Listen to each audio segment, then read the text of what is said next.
In certain extreme situations, the law is inadequate.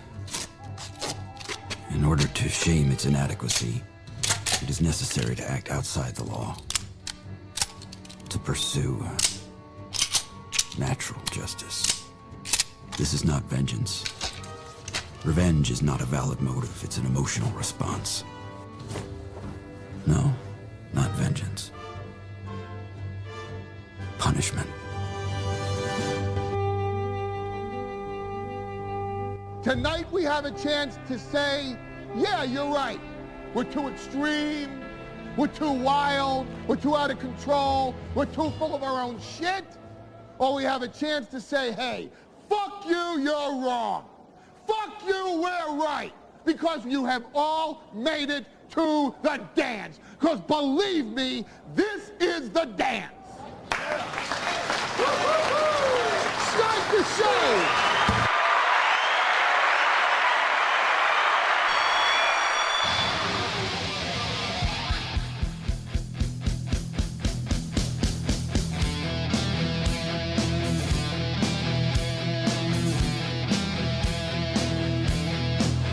This was a mistake. This was a mistake. This was a mistake. This was a mistake. What am I doing? Good evening, everyone, and welcome to the Steel Toe Evening Show, The Experiment. We'll see how this goes. We may just go right back to 7 o'clock tomorrow night. I get scared very easily. You know, ideally, I would like this to work. And I would like to be able to say, hey, you know, because the evening shows, you got to give this to the evening shows. They have no trouble knocking out their goals. The evening shows, just they hammer their goals out. They do. And I mean, look, the morning shows have been too. They've just needed a little extra oomph. Maybe a better show. I don't know. But I don't want to screw with a good thing, but I brought up moving to 6 o'clock yesterday, and enough people when we were on said, yeah, sure, that works great for me. I wouldn't mind if you went to 6. Then another thing happened where a shitload of money came in, and we have a pretty small goal tonight, almost half of what we usually need. And I was like, well, I mean, if there's ever been a time to pull the trigger on the experiment of moving to 6 o'clock, I mean, tonight would be the night. All we got to do, you know, we knock out our goal, we do overtime, it looks good, we try it again the next night. But then, as soon as, like, I was about to hit start streaming, I was like, this is a mistake, this is a mistake, this is a mistake. I don't think we should do this. We should keep it at 7. Why screw with it? Because now, if I go to 6, and then people, you know, get confused, like, it doesn't work, and I go back to 7, now we lose people because they think I'm at 6, and I did. So I definitely, as the intro was playing, got really bad cold feet. We'll see how it goes. We'll see how people like it. I expect there to be a reasonable drop-off in viewership, especially for the first hour. I would say that, you know, we usually do 300 to 400 at a time. When we're live on the evening shows, not a very big audience, but I expect it to be closer to 200 to 300 for tonight. But I figured, hey, if you're ever going to make a change, if you're ever going to try something different, you got to try it when the goal is really small. It's easier to knock out. We'll see if we can do it. And then if it doesn't work, we can always just go back to 7 o'clock tomorrow night. Not the end of the world. But I think when we have those smaller goals, I think that's when it's time to experiment. Vidam over on Rumble, and if the chat is any indication, it is slow going. And again, we're only 2 minutes in. The part of this is the panic of me. If you've been with me since the radio days, you know that this is what I do. I panic. I emotionally react. The sky is always falling. Chicken Little over here when it comes to my own program. Vidam says, I like 7 p.m. better. Why the change? I'll tell you why. Vidam. And don't listen to MSO with his iron crosses. Don't listen to Das Optic Nerve with his... Don't listen to those guys, Vidam. You are great with your K-pop and your Post Malone and all that stuff. We missed you on Rumble Friday. We're excited to see you this Friday. And, God damn it. No, Vidam, the Jews did not make me switch the time. Are you guys happy? Are you happy? Are you happy? Are you happy? I'm not going to lose his soul to you. I'm not going to lose this man's soul. He will still be a good, decent tow boy. He will not be the kind of tow boys that MSO and Das Optic Nerve and Sam Show want him to be. It will not be allowed to happen. But Vidam says, I like 7 p.m. better. Why the change? It's a really dumb reason. The reason is that I get really bored. Like, I went to the gym today. I went shopping. I vacuumed. I cleaned. I got a new dryer coming in Thursday. I'm making room for them to put that. Now, do I unhook my dryer, or do they not want you doing that? I don't know if I'm unhooking the dryer or they're taking care of it. I don't know how it works when they drop it off and install it for you. I did this through Costco. I have no idea what the policy is. But anyway, I do all this stuff, and I'm still just sitting here. I played some Grand Ages Rome. I played some Madden. I got housework done, and I got some boxing in, and I'm sitting here twiddling my thumbs. Even for the 6 o'clock show, like, I was all prepped up and ready to go for tonight and tomorrow. I set up the stream. It was like 4 something. I went and took a shower. Came back down here at like 5:05 and just, vacuumed and tinkered around until the show started. So I'm having all these days where I'm sitting around bored until 7 o'clock. And then, like, when you go 7 to 9, you start running into some people who do, like, the late night show streams. And at 6 o'clock, there's really nothing going on. 6 to 8 Central, there's not a lot of people on. So maybe we could kind of make this our time. So, yeah, I was bored, Vidam, to be honest with you. We have a very small goal tonight. It's 120. So if you guys want to chip in, now that's one thing the evening show does. Kicks the morning show's ass at that. You tell them, hey, guys, we only got this much. They're like, oh, is that it? Let me peel off a few 1s and 5s for you. There you go, punk ass. I like that. I like that treatment. So when it comes to switching times, yeah, it's just boredom. I have a little more free time at night. If we go 6 to 8, we knock out the goal, 6 to 8:30. It's just easier that way.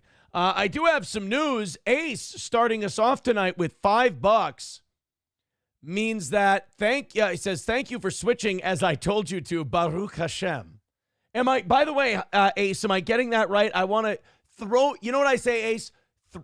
Any super chats you're throwing tonight, I'm not saying throw extra super chats, but if you were planning on throwing super chats tonight, throw Yiddish terms in there. I want to do 2 things. 1, see how I do with my pronunciation. And number 2, I want to see if I can make Vidam and Sam Show puke on the air tonight.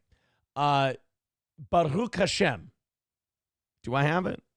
I just checking. Matt Joe with $2.99 says, so is Rumble a Fed platform now because of Dan? Oh, because of Bongino. Yeah. Is Rumble a Fed platform? That's a really good, technically, yes. Dr. Silverwolf with $5 says, I like the new time. Leave the shop listening to the show. Head back to the shop listening to the show. All right. So look, I think we just got to go with money talks on this one. Goal gets hit tonight. We'll keep it going at 6 o'clock if people seem to like it. I know in the summertime when the kids don't have school, it could get tricky. I might have to change up my times by an hour.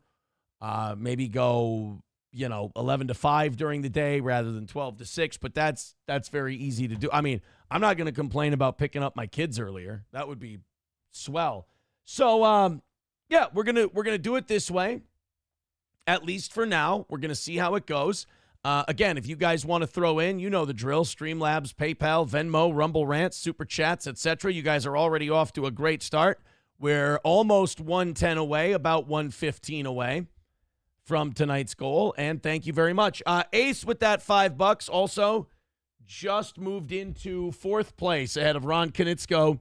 Ron was at $69, and Ace is now at 72. Oh, and there's my Ace Rothstein, Randy Rothstein bobblehead. Take a look at that. All right, another thing tonight. I wonder, should we change the board? People had a lot of fun with that Sunday. Should we change the board live on the show? And maybe I should go get one of those electronic boards and just be able to punch it in or whatever the hell you do. maybe we should. You know what? Let's, at the very least, let's put Ace in there with his $72 because he joined us at 6 o'clock for our new time. So Ace, by the way, these new sweatpants I got, SP got me these sweatpants for Valentine's Day. They're Nike sweatpants. They're one of the most comfortable pair of sweatpants I've ever had in my life. I love them. So $72 for Ace. Now, while I'm up, if anyone else wants to jump on the board, feel free. Definitely don't wait until I sit down and then jump on the board and make a comedy out of this. Here's big letters. Big letters. And small numbers. There we go. So Ace is in there at 72. Thank you, buddy. Appreciate it. Baruch Hashem. What am I saying? You know, I should probably look up the shit that I'm saying. Give me a second here. Blessed be God. Oh, okay. It's Hebrew for blessed be God. I mean, who could argue with that, right? Who could argue with that? Silverwolf with $2 says, do they say juicy on the butt? They do not. They do not. That's going to put us at 110 for tonight. Thank you very much to the YouTube contingent. Crushing it. We have had a perfect week so far. Let's keep that perfection going. You know, if we find ourselves in this spot tomorrow night, that means we have, if we knock that one out, that means we got one goal left for the week. So I'm very excited about that. We're also going to be debuting Rumble Studio on Friday. Rumble has told me that in live read revenue, with our 1,000 to 1,200 numbers, we could make up to $200 every Rumble Friday. So, I mean, I was thinking about it the other day. So we do anywhere from 1,200 to 1,400 when we're suspended on YouTube, on Rumble. And that's like 150 to $200 a show. I was thinking about it. That would knock the goal down to like 150 a day that people would need to contribute to knock out the goal. And I don't want to abandon YouTube. I don't want to leave YouTube. That would be a really stupid idea. But like from a sheer monetary perspective, if we could make 150 a day on Rumble Studio doing live reads, God, it would almost be, but you know, a lot of the audience would go, hey, I'm not fucking watching on Rumble. I don't like it. You know, a lot of people don't like Rumble. They don't like it's the user friendliness. So it's tough. We'll see how these Rumble Fridays start going. And I think what I'm going to do with the Rumble Friday ad money is I'm going to take a portion of that and put it towards the next week. I think that's a good way to go because we make good coin on Rumble Link Fridays from the audience. So I think that ad revenue we can put elsewhere. MSO says, I'm a little worried you're going up against Corn Diff. Okay, so in other words, I think I'll be fine. Ace with $10. Thank you, buddy. Says, since my recent coming out of the closet as a Steel Toe fan, I have received nothing but vitriol and hate from the community. What community? There's no community. It's the internet. We're the community. We're fun. We're shitting on everybody. It's fun. I might knock out the whole week just to see them seethe.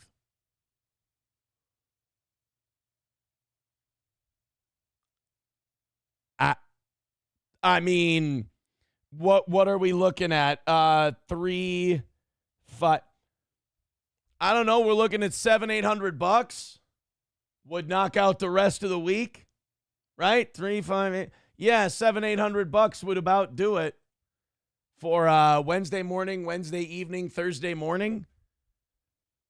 I mean, shit. If you want, look, Ace.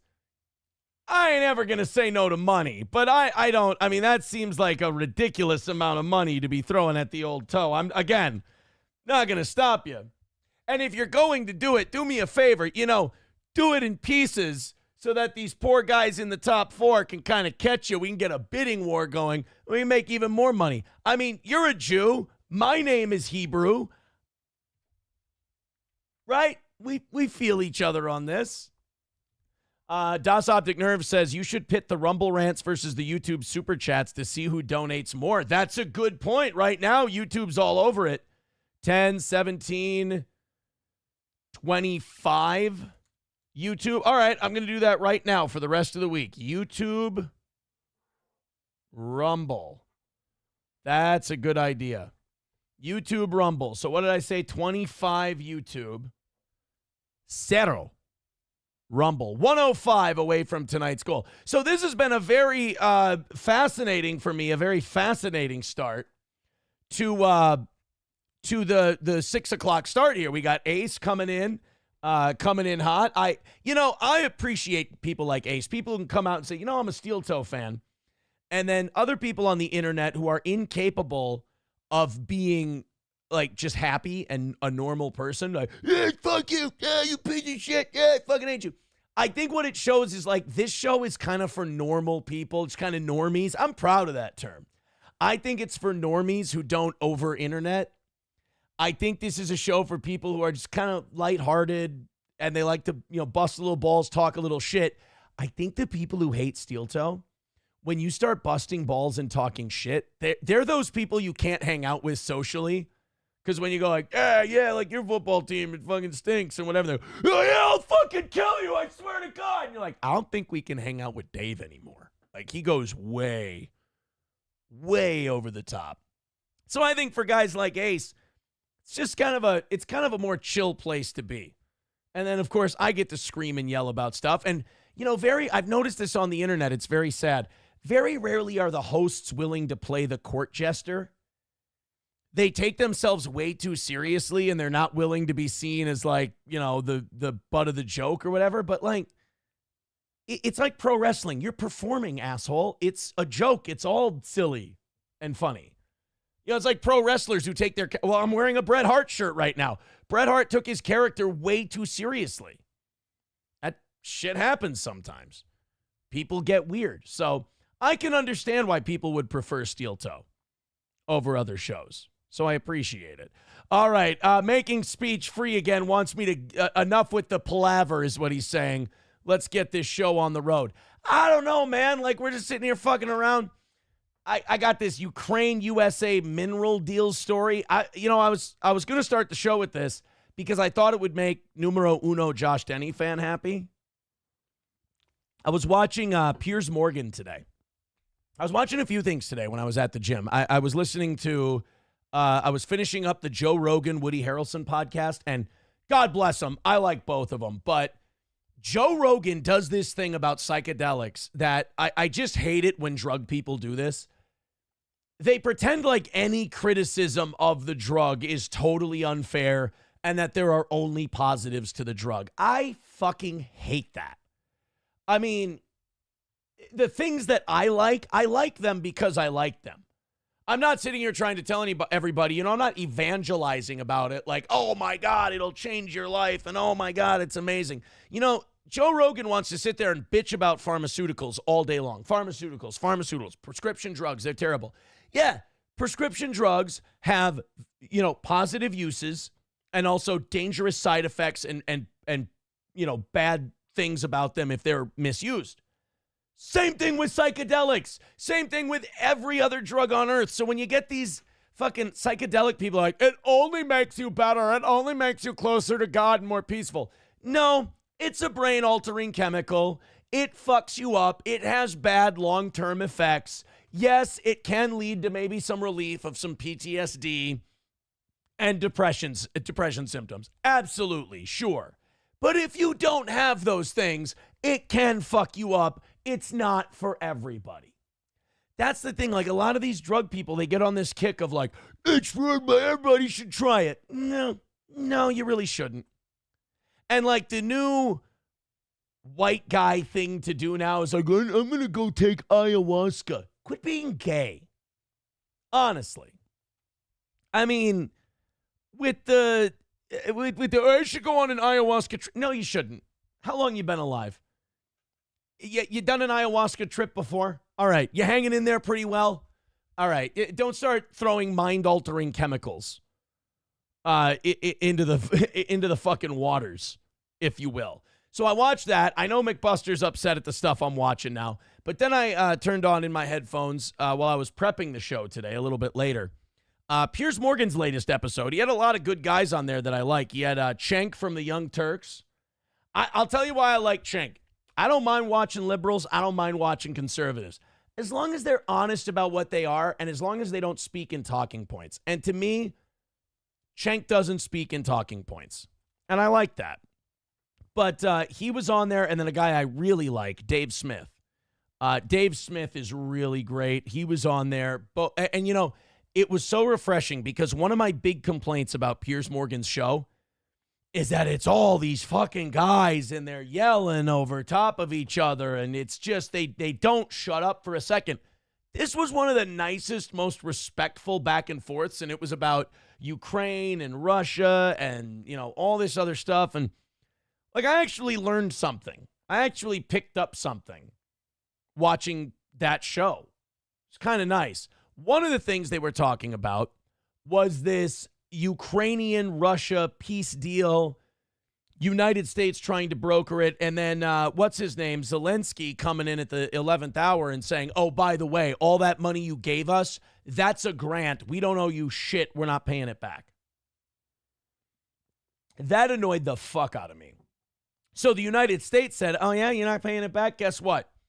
As part of the peace deal, we want mineral rights. We want mineral rights to what you have in your country until you pay us back with interest. So you don't have to cut us a check, but we're going to take what's in the ground. We're going to take what's ours. You know, you're like Negan and the Saviors. He's going to come by. He's going to come into your colony, and he's going to pick out half your shit. And I like that idea, but here's the deal. Apparently, the minerals they're talking about are lithium. Now, what is lithium used in? Lithium-ion batteries. What do lithium-ion batteries power? Electric cars. Who's basically Trump's second in command right now in a high-profile way? Elon Musk, the founder of Tesla. I'm not saying that it's a crooked deal. I don't have enough information to say that it's a crooked deal to get Elon Musk a shitload of lithium for his electric cars. Because it's not like the lithium's going to go right to Elon Musk. It's going to go to corporations that make lithium-ion batteries, and then Tesla's going to get them and, you know, make their cars. So I don't know, like, how much of a direct advantage to Elon that is, but it does look a little weird. It's kind of like when, you know, we went into Iraq. And it just so happened that, you know, when we secured the oil fields, the contracts we gave were to a company that Bush and Cheney and a bunch of other people were heavily invested in. Now, was Halliburton the best company to go in and secure the oil fields and help the Iraqis get the oil production back on its feet? Maybe they were. That's true. But it didn't look good. It didn't look right. It looked shady. And to me, it's similar with this potential lithium mineral rights deal and Ukraine. It just, with one of our main guys in government right now being an electric car guy, the electric car guy, it looks, as Johnny would say, a little hinky. Making speech free again says China is so far ahead of any other world power. They've been cornering the market on these mines and minerals for decades. They made a great generational bet. We need to catch up. Well, now, that Belt and Road Initiative is actually kind of falling apart. It started off strong, but the Belt and Road Initiative with China is starting to weaken. Also, to say that China's way ahead, it's a bit of a misnomer. When you look at sizes of economy, China's still got a ways to go to catch up with the United States. If you go USA GDP, we're at $27 trillion. China's at 17.7. So we're a good $10 trillion. We're, I mean, to their economy, we're almost, 60, 70% bigger than they are as an economy. And look at notice the arrows, by the way. We recovered from the pandemic quite nice. Well, we inflated our way out of it. But you take a look at China, they're going the wrong way. You know, they picked up a little bit, after 2020, but then now they're starting to stagnate. They really remind me of Japan in the 90s. See, you see Japan here? See, Japan was starting to catch us. Oh, you know what? Let me take myself off for a second. You see, Japan was starting to catch us here, and then Japan suffered when I was a kid what they call the lost decade. The lost decade was the mid to late 90s into basically today. They've just stagnated. So a lot of people right here in the late 80s and the mid 90s to this era here, they thought that Japan was going to catch us. And Japan was going to become the economic superpower. You see, China was way the fuck down here. China was way down here. Then right around the late 90s, you know what China decided to do? They decided to let their farmers keep a portion of the grain they grew and sell it. They basically liberalized their agriculture markets, and look what it did for their economy. It went gangbusters. So basically, for China to go from dog shit since Mao Zedong to an economic boom, all they had to do was liberalize their economy and kind of abandon communism, like strict communism. But now Japan, right around here in the mid-90s, had what's called the lost decade. Their economy stagnated, and it really hasn't done much since. So, I don't know, when people say, China is, China's getting everybody, China's catching up with everyone. Not really. We still got a good reach advantage on China so far. Making speech free says, not talking about Belt and Road at all. You're confusing yourself. China currently holds a significant lead in the global market for critical minerals. Well, they kind of want, that's why they want Taiwan so bad. You know what Taiwan has? Taiwan has all the semiconductors. Correct me if I'm wrong. Taiwan is like the semiconductor capital of the world. Whoever has those semiconductors or whoever has influence over those semiconductors kind of has the world by the balls. And that's why China wants Taiwan so bad. And that's why I was worried that, fucking Biden was going to give it to him for a while there. 105 away from today's goal. So here's what we found out today. Apparently, the United States and Ukraine have now agreed this afternoon to this minerals deal. Here's what we know. ABC News contributor and former Deputy Assistant Secretary for Defense at the Middle East, Mick Mulroy. Mick, thank you for being here with us. So I want to jump in here on a couple of things that we just heard from the president, because he was asked about Zelensky's visit to Washington that we now understand will be this Friday. It's our understanding from a senior Ukrainian official that it sounds like at least an agreement has been made on this rare earth minerals deal. Do you have any? There's also rumors kicking around Washington, I read today, that they've actually reached a peace deal with Russia. And that on Friday they could be announcing that Trump has brokered a peace between Russia and Ukraine. I don't know if that's going to be the case. There's also rumors that this mineral deal is being executed so that we will put a peacekeeping force in the Donbass region in Ukraine as like a buffer between Ukraine and Russia. I don't want that. I don't want American boots on the ground. That's so goddamn stupid. But any details on that? It kind of seems like it might be a fait accompli. It might be part of the deal. What are you hearing and noting as well that the president just said there in the Oval Office that it would be a really big deal if Zelensky were to sign that deal when he was in Washington? Okay, and it looks like it's a framework agreement, meaning it's not complete yet because the parliament in Ukraine have to sign off on it, not just... Oh, well, that's amazing. So the Ukrainian government still gets to vote on shit? That's crazy. So unlike the people, the government there still get to vote. Okay. And it's on money shit. Cool. It's the president and President Zelensky.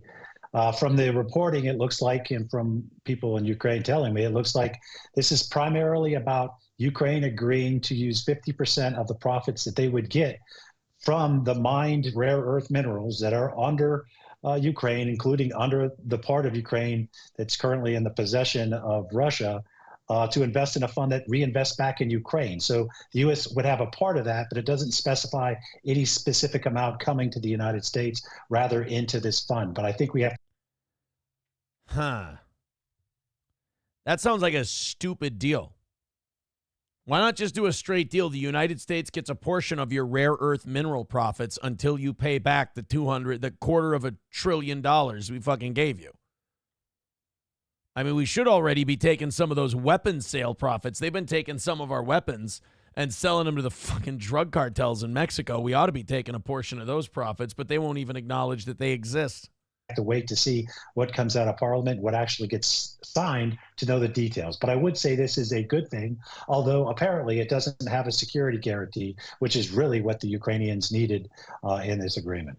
Oh, so this agreement does not include the peacekeeping force. Let NATO do it. You know, if they got to have a peacekeeping force in there and that's how we stop this stupid war, then let NATO put together a peacekeeping force. You know, America's been doing the heavy lifting here. I honestly don't even understand what NATO does. I don't know if NATO's even necessary. I mean, we're the babysitter for all the NATO countries anyway. NATO's a sham. It's basically the U.S. I mean, isn't the United States big enough and strong enough and powerful enough to protect our own interests? Do we really let Europe have NATO? Europe can have NATO. That can be their big EU alliance to fend off the big bad Ruskies. We're better off just going off on our own. I like the idea of us just taking care of American business and not really worrying about what NATO's going to think about shit. You know? Atomic Ray says this whole show is built by boot wearers. Of course we want that Ukraine deal. Look at all the oil we got from Vietnam. Put men on the men. Wait, what? Put men on the men? What does hairy gay sex have to do with any of this? I say move now or sit on your lazy fucking asses, Americans. Wow. Bigot on socialist media said Russia liberated the territory with the mine. Well, according to this deal, we get access to the minerals that are in the mines that the Russians currently hold. I don't know how that deal is going to work. Making speech free again says if there's one thing you can clip Aaron saying, it's put the men on the men. Oh, no, that Atomic Ray wrote that, and I just read it. That I wasn't saying put. I'm not gonna say it again. Because now I'm worried that it is going to be clipped. In fact, you know what? Making speech free again, I never said anything in the first place. NATO is the reason Putin went to war, says Meow Meow. Get rid of NATO. I mean, that's kind of what I would say. I would say get rid of NATO. I'm not a NATO guy, but that tends to ruffle a lot of feathers. A lot of people don't like it when you say get rid of NATO. But, I mean, what does it do for us? When's the last time we benefited from NATO existing? What has NATO dragged us into? Serbia? Did we need to be involved in Serbia where we basically acted like the rebels' air force so they could topple Slobodan Milosevic? I wonder what kind of oil or mineral deal we were secretly angling for that we went into Serbia. I wonder what government was installed that sold America goods at a cheaper price. Because I have a hard time believing that we went to war in Serbia just to be the sweetie pies. Didn't we intervene in one of those Yugoslavian countries to protect the Muslims? I mean, does that really sound like America? We got something out of that deal. Didn't NATO drag us into Libya? I mean, didn't NATO drag us into a lot of shit? I mean, America doesn't need any of these alliances, especially when we foot the bill for the whole goddamn thing anyway. Hey, it's us. We, NATO. Hey, you guys been throwing in the 2.5% of your GDP you're supposed to for NATO? What? We actually have to do that? Don't worry. We'll bring a shitload of F-117s and shit. It's fine. Don't worry about it. No. I mean, NATO is like you have the one people who always throw the party at their house, and everyone else in the friend group swears they're going to bring something, you know? NATO is America always throwing the fantasy football draft, and all the other countries in Europe swear they're going to bring the crock pots with the barbecued meatballs and the cheese dip, and they're going to be bringing chips and sloppy joes and all kinds of other accoutrements. And then they show up and they've got like a bag of Lay's and a can of French onion dip. And we're like, what the fuck are you guys doing? Like, well, we just kind of figured you would get it. And then guess what we do? We order a shitload of pizza on our dime, sides, breadsticks, cheesy bread, soda, you name it. You get the whole thing. That's NATO in America. Making speech free again says sloppy toes. We can make some sloppy toes. Maybe at the anniversary show, we'll have some sloppy toes. Landers says, yeah, we have a fuckload of conflicts going on. And when was the last time Congress declared war? The 1940s? I think we declared war on the Taliban in 2001. When was the last time the U.S. declared war? I was wrong. The United States last declared war on June 5th, 1942 against Romania during World War II. This was the last time the U.S. formally declared war on another country. Like, shouldn't bombing a country without declaring war be like some kind of violation of international law? I guess what's the difference? You're fucking dropping bombs on people and killing them. Does like a piece of paper really matter at that point? Yankee says, LOL, NATO brings all the unhealthy snacks to the party. No, NATO promises they're going to bring snacks to the party and then brings two things, Jack and shit. They don't bring anything. I was right. We're a little over 200 people for our new time. I knew we were going to take a little bit of a hit. So tonight is going to be the night that I decide whether or not we're moving it to 6 o'clock or we're keeping it back at 7. We're 105 away from tonight's goal, so I think that's going to go a long way in deciding. Let's go to Ace with $5. Says, I want to come to the next anniversary show, but the K chant might be weird for me. I'm going to police that shit a little stronger this time around.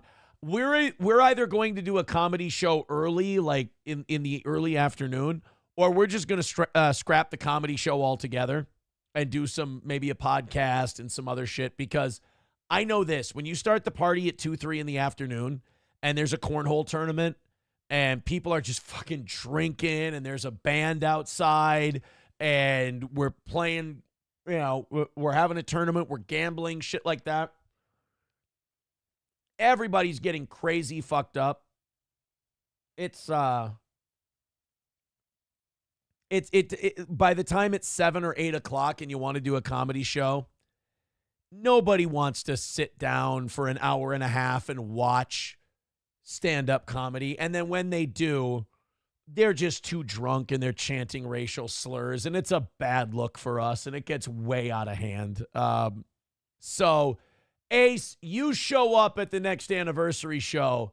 We will welcome you with open arms, sir. Loaded Wrench with $2 says, Ukraine will be the new home of Palestine. Oh. We'll see. There's something to look forward to. Ace with $5 says, maybe I'll do a meet and greet and they can check for horns. Our audience would probably love the Meet a Jew segment. that would be great, I guess. $82 from Ace. That puts him $8 behind Adam Simon. Thank you very much, buddy. And we're an even hundo away from knocking out the goal to the leaning towards the 95 part of 100, but 100 away from knocking out tonight's goal. That's a beautiful number. I think somebody ought to click that PayPal or Venmo link or the Streamlabs link and then just take care of the rest of that. That's a beautiful even number. It would also jump you ahead of Ace and Adam Simon and tie you with good old JR for second place. Oh, taking a look at the top donations board, WHMH 101.7 top donations. Steven's still in first at 190. That's a big number. That's a big, big number. Good old JR is getting close, though, at $100. Adam Simon at 90, and Ace is now at 82. So it's tightening up a little bit. It's good to see 4 different names up there this week, though. I'm not seeing any of the names from 3 weeks ago, 2 weeks ago, or last week. So it's good that we got a nice rotation in there. 3 weeks ago, it was numero uno Josh Denny fan. 2 weeks ago, Gray Duckling. 1 week ago, it was Jeremy. Nice to see that we got a fresh rotation of generous Steel Toe fans. 100 away. All you can eat Negro says, I have seen in my years of security, when you are drunk, you show your real self. So your fans are mega racists. I think my fans are just they're I don't know. They're mischievous and they like to be naughty and see what they can get away with. You're a naughty pet. You're naughty. And that was what they were doing. Funeral director with $2 says, going to Warped Tour this year, homie? Never been to Warped Tour in my life. $10 from Ace says, it's Ace World now, Simon. Beat it. Oh, boy. Ace just jumped ahead of Ace. Oh, do I have to? I did say I'm switching it tonight, didn't I? I did say I'm switching it as it updates. So Adam Simon is officially in fourth. There we go. $90 away from tonight's goal. Gray Duckling with $2 says, I'll show my big black clock tomorrow. Oh, boy. Gray Duckling is up to $60, and he is threatening to go hard in the paint tomorrow. Well, this is shaping up to be very, very interesting. $90 away from this new 6 o'clock evening show. Big black clock, huh? I got an update on our new signage for the backdrop. All the people who bitch about this backdrop are going to be really upset pretty soon because they're going to have to find a new thing to bitch about. Got a beautiful sign. The thing I'm having trouble with, though. So let's say you have a big metal sign, and it's like an industrial-looking metal sign, and it's lit up from the back, and it's got that that tin metal look to it, and it's got orange and black in the lettering. What do you put for a backdrop against that? Like, what's the color you go with there? Do you just go straight up black, or do you put up like a wood kind of a background? I don't know. What's that shit that all the white women are using now? What are white women using for backdrops on shit? I forget what that shit's called. Das Optic Nerve says black. Doom says, you said you were going to change the background 8 months ago. See, Doom's one of the nitpickers who... I said nitpickers, who's like, you keep saying that. Here's what you got to do if you're going to enjoy Steel Toe. You have to take me seriously, but you can't take me literally. I fly off at the mouth. You're just going to have to kind of relax your shoulders and take things as they come. But that big sign, I'm getting excited for. I got an update on it today. Doom says, to be fair, I hate the background. Yeah, see, I figured as much. We'll get there, buddy. We'll get there. Gray Duckling with $2, and he simply writes, semen. Thank you, Gray. That puts you at 62. Oh, boy. Semen. You see, because it's semen. Toe Throb likes the barbed wire. I mean, this was something a fan made for us, so this would be kind of shitty that we would have to get rid of it. Maybe it's got... I don't know. Maybe it's got some kind of future. I don't know. But it's a really cool thing that's a fan made. No, I don't know what we do with it. I don't know. Doomclone says, take me seriously. There is a guy, there is a MyPillow guy wearing a wig.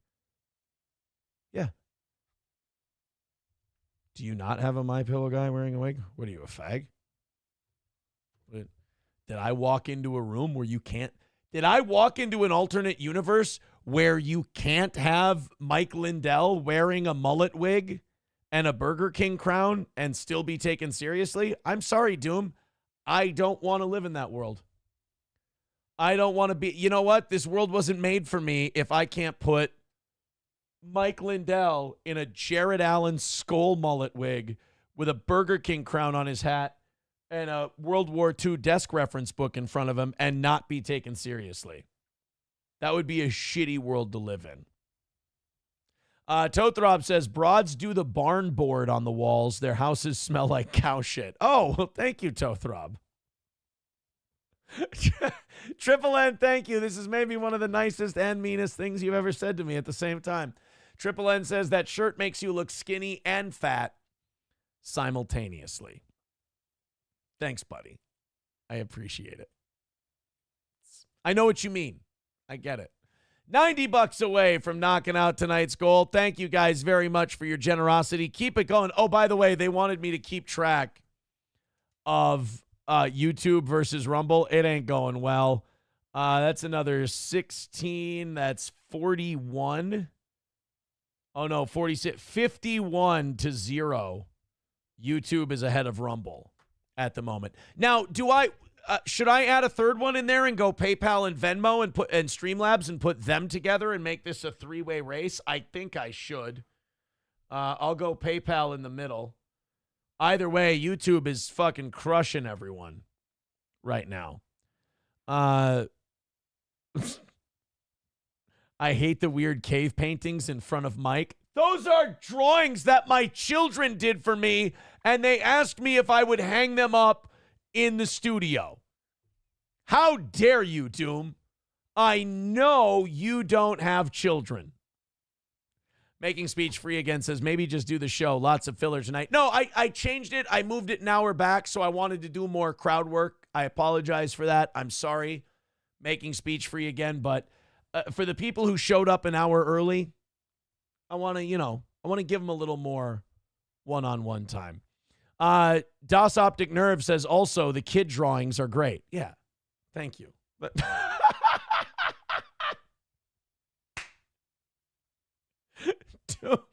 Doom goes, I appreciate your honesty, Doom. He goes, your children are not artistically talented. I mean, thanks. Both of those drawings were done by a 4-year-old. So, thank you. It's very, again, I appreciate that. By the way, it doesn't hurt my feelings at all. Gray Duckling with a giant penis and $2. Thank you very much. I appreciate that. Gray Duckling now up to $64. $90 away from tonight's goal. Triple N. Oh, it's art review time. Triple N saying, I find their work shallow and derivative. Well, then it belongs in this studio, does it not? Thank you, buddy.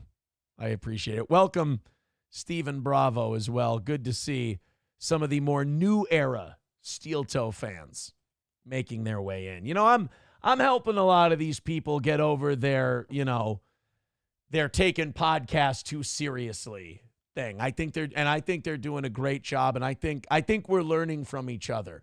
Let's go into something that set the sports world on fire today. And look, I know we have a lot of gays that don't like sports in our audience. You're going to have to bear with me a little bit because we're going to talk about dude shit for a second. I know you're allergic. I know it bothers you, but we're going to go into some sports for just a little bit. Some pussy ass bitch sent in a complaint to the NFL asking that this was one of the ownership groups, said, went to the commissioner and said, I want to propose that we ban the tush push or the brotherly shove.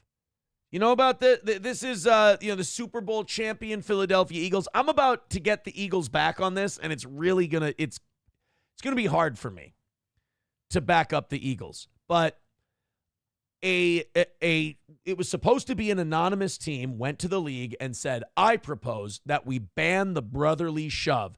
The Philadelphia Eagles have monsters on their offensive line. We're going to steal one of them. We're going to get Mekhi Becton this offseason. He's going to play guard for us. And what they do is in short yardage situations and when they're 2 yards or closer to the goal line, they take their quarterback, Jalen Hurts, who squats a cow. He does. Like, what is he? He squats an insane amount of weight. Very strong lower body. So a team complained and said, we need to ban this because what the Eagles do is they line up a back and a tight end behind the quarterback. They take the monster hog mollies they've got on their offensive line, and everyone just pushes forward. They snap the ball to the quarterback, and everyone basically just pushes Jalen Hurts as hard as they can to gain as many yards as they can. It's got a high rate of success. It works really well. Teams hate it. But one team did a real bitch move. and they asked that the play be banned. Now, one thing in football, you don't ban plays. What you do is you scheme up ways to stop them. I am worried that the way they're going to start scheming this tush push or this brotherly shove is you're going to have a lot of defenders going low on offensive linemen, and you're going to end up with a lot of injuries, a lot of busted up knees, a lot of bad ankles, a lot of concussions from these defenders going low and going head first like that. I think it's going to take a couple broken ankles, a couple torn ACLs, and a couple head injuries for the NFL to go, all right, we're going to try and figure something out on this fucking tush push thing. But let it happen organically. Don't bitch. Well, we found out who the team was that ratted. Oh, guys, please tell me you know the answer. Do you know what team went to the league and they found out? What team went to the league and demanded that they get rid of the tush push? Please get this right. No DOS optic nerve. Vikings don't bitch about that kind of stuff. We blame ourselves for our failures. Thank you, McBuster. No, Deutsch Chad, it was not a wall of apes. I don't even know what you mean by that. McBuster, you nailed it. It was the Green Bay Packers who were beaten by the Eagles in the wild card round in no small part to the brotherly shove. So a little bit of sour grapes, a little bit of bitterness, those fucking pussies, the Green Bay Packers. It's not fair. It's not fair that the Eagles get to do that and big, strong black guys get to run against us. Make them stop doing it. You fucking pussies. Everybody should boo the Packers this year. I'm biased because I'm a Vikings fan, but everybody should boo the Packers this year for being bitches on the brotherly shove. So apparently on ESPN today, they were asking Ryan Clark about it, and he was not happy about the bitches on the Green Bay Packers that were asking that this move be banned. Let's take a look at Ryan Clark talking brotherly shove. Also, too, how soft do you have to be? Oh, we can't stop it. Our defensive tackles aren't tough enough. Our linebackers get hurt. Shut the hell up and bow your neck. Somebody get physical and stop the play. And as Mina says, though, it's like everything else in sports. If you don't have the personnel to do it. I hate to be sexist, but that just looks weird. Like we're talking football and we're talking plays and it's just two girls. Like I believe Ryan Clark was a player. He played in the NFL, but then it's just like two chicks. I still think Cam Newton was right. It is like, he got in all kinds of trouble when he was doing that press conference and this woman was asking him about like how one of his receivers was running his routes better. And Cam Newton goes, it's just weird listening to a lady talk about routes. And he's right. He's right. It's weird because I'm sorry. When I watch two women hosting a show about talking football, all I can think of is how many more qualified, more talented men to analyze the game of football they passed over just to fill that quota. You can hate me if you want to. You can think I'm a terrible guy if you want to. That's fine. It's a fact. You actually don't do it. Trust me, right? Whatever team Matthew Stafford plays for next year is not implementing the tush push. Don't even trip. Don't even worry about it. Don't practice it. It's about understanding who you're playing, practicing, getting in the right gap. Look at the Kansas City Chiefs. The Kansas City Chiefs went into the AFC Championship with an actual plan for the quarterback sneak, with a plan to stop Josh Allen. Not only did they stop a 2-point conversion, but they also stopped the 4th down attempt, depending on right. That's how the NFL works. That's how every sport works. Especially baseball. Like baseball will have some hot shot new young pitcher every couple of years. Some guy comes up and he is unstoppable. In the history of my fandom, there's been Hideo Nomo, Kerry Wood, Dontrell Willis, K-Rod, Verlander. I mean, you name it. And there's a bunch of guys out there now. And we can't stop them. And what are we going to do? The league adjusts. They figure out tells. They figure out pitch patterns. And they end up being able to hit the guy. Same thing in the NFL. Do you remember, this was probably turn of the century shit, But do you remember when the Wildcat was going to take over football? Oh, my God, the Wildcat. The Dolphins ran it one year. They went 11-5. Look out for that Wildcat. Who knows who's going to get the ball? By the next year, defensive coordinators had schemed it, and they'd shut down the Wildcat. Same thing with that Taysom Hill in New Orleans. Oh, my God, is he a tight end? Is he a running back? Is he a receiver? Is he a quarterback? What the hell is he? Just kind of a mediocre football player. That's all he is. That went away. Same thing with the Tush Push. They'll figure out something, and then the Eagles will adjust on the Tush Push, and they'll start doing something else. Oh, yeah, Das Optic Nerve, Mariano Rivera. Yankees, Steven Strasburg. That's another one. These guys come in there. They look absolutely unbeatable, and then, I was watching a Facebook reel the other day of the weirdest windups. I swear to God, I had forgotten completely about Dontrell Willis. I forgot about it, and I was like, oh my God, he was supposed to be like the greatest thing. Like Dontrell Willis was going to be unstoppable for years. Same thing with Steven Strasburg. And didn't Strasburg ended up getting hurt and like just become a closer at one point? I think same thing happened with John Smoltz. Those guys who breathe fire. I mean, you gotta make them a closer or they're going to burn themselves out throwing gas. Steven Strasburg. Born July 8th, 36 years old. Retired after the 2022 season. So he didn't play last year or the year before.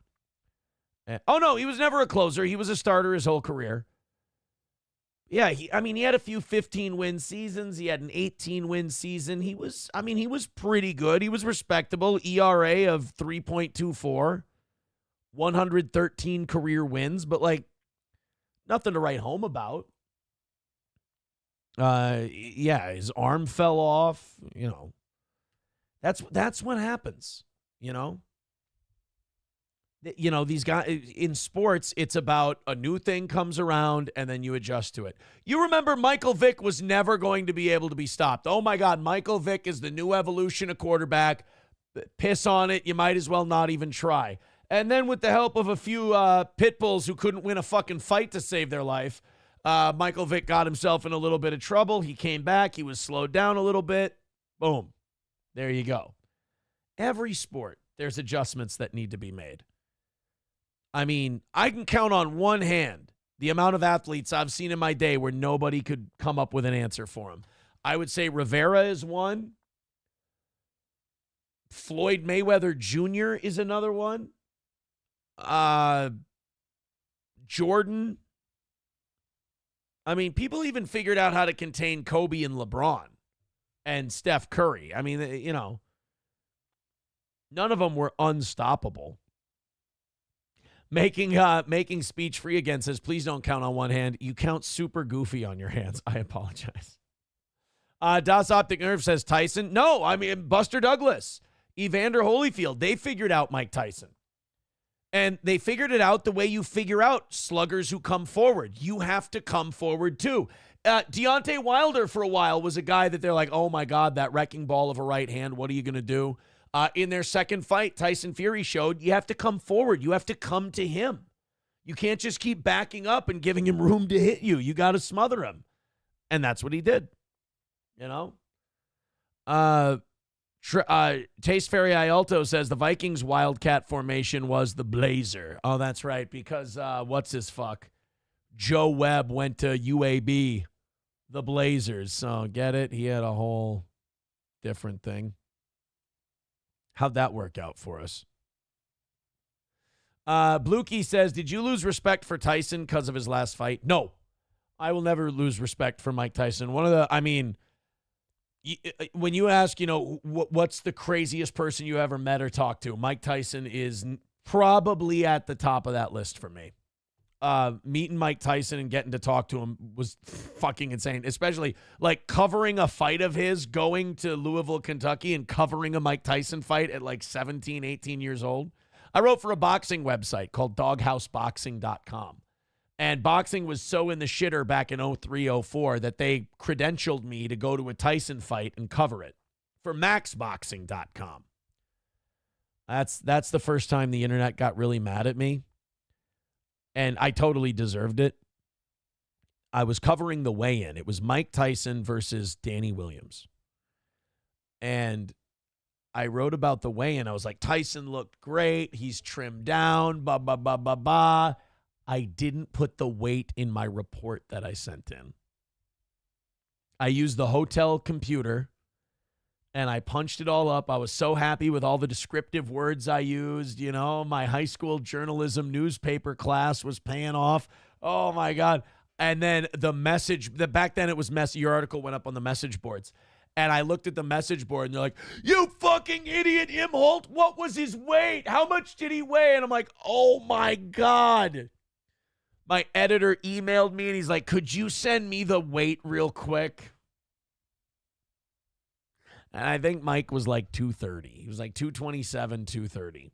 And that's that was the first time that the internet really got after me. It was oof. I felt the heat on that one. Look at this. Steven. Our 190 Steven is now our 290 Steven with $100. And I just want to say thank you for making it happen. Thank you. Thank you very much, Steven. That puts you guys $10 into tomorrow night. Steven with $100 says, I like the 7 p.m. start if it means anything, and definitely a YouTube guy. Well, that just puts PayPal at $100. So now YouTube is at 53, PayPal's at 100, Rumble's at 0 for money today. They asked me to keep track of the different. Venmo counts as PayPal, by the way. So PayPal just took a $100 W. Thank you very much. And that means the goal has been knocked out tonight. But I'm afraid I've got some bad news. And you guys are now $10 into tomorrow evening. We're that much closer. I tell you what, man, you evening show people are fucking animals, and I love it. Thank you so much. It is a Yankee saying, I agree, Steven. 7 is better. Well, let's do this. Let's do a poll on YouTube. 6 p.m. or 7 p.m. Central start. And then on Rumble, why don't you guys just write 6 or 7? And it's Central time. 6 or so. Right now it's 7 o'clock. We started an hour ago. I'll let you guys vote 6 or 7. There we go. It's up on YouTube. On Rumble, you guys just write 6 or 7, and that'll end any discussion on the matter. You know? Blue Key says 7 p.m. Making speech free again says 6. All right. We'll check on the poll in YouTube in about 5 minutes. See where those guys are at. But thank you very much, Steven. Hey, look, that's going to be an easy one to change. That's going to be an easy one. Let's grab the marker. We've got Steven now at 290, and Ace is now at 92.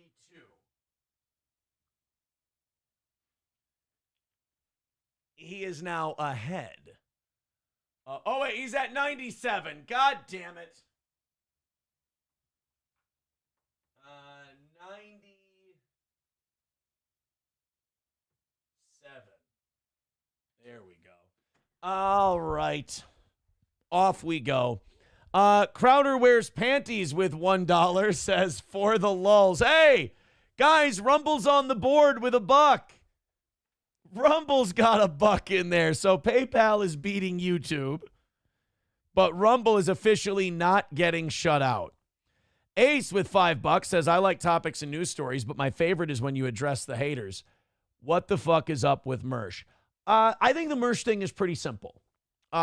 He made Johnny cry that one day. He and I were always cool. We were fine. We'd, take little fun shots at each other here and there.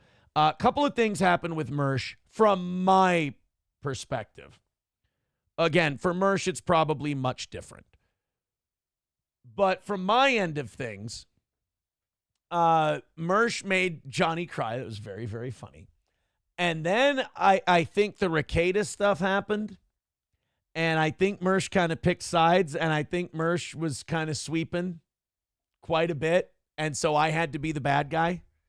And also, I think Mersh saw that, hitching your wagons to Steel Toe, riding Steel Toe's coattails, gave you a little bit of a boost.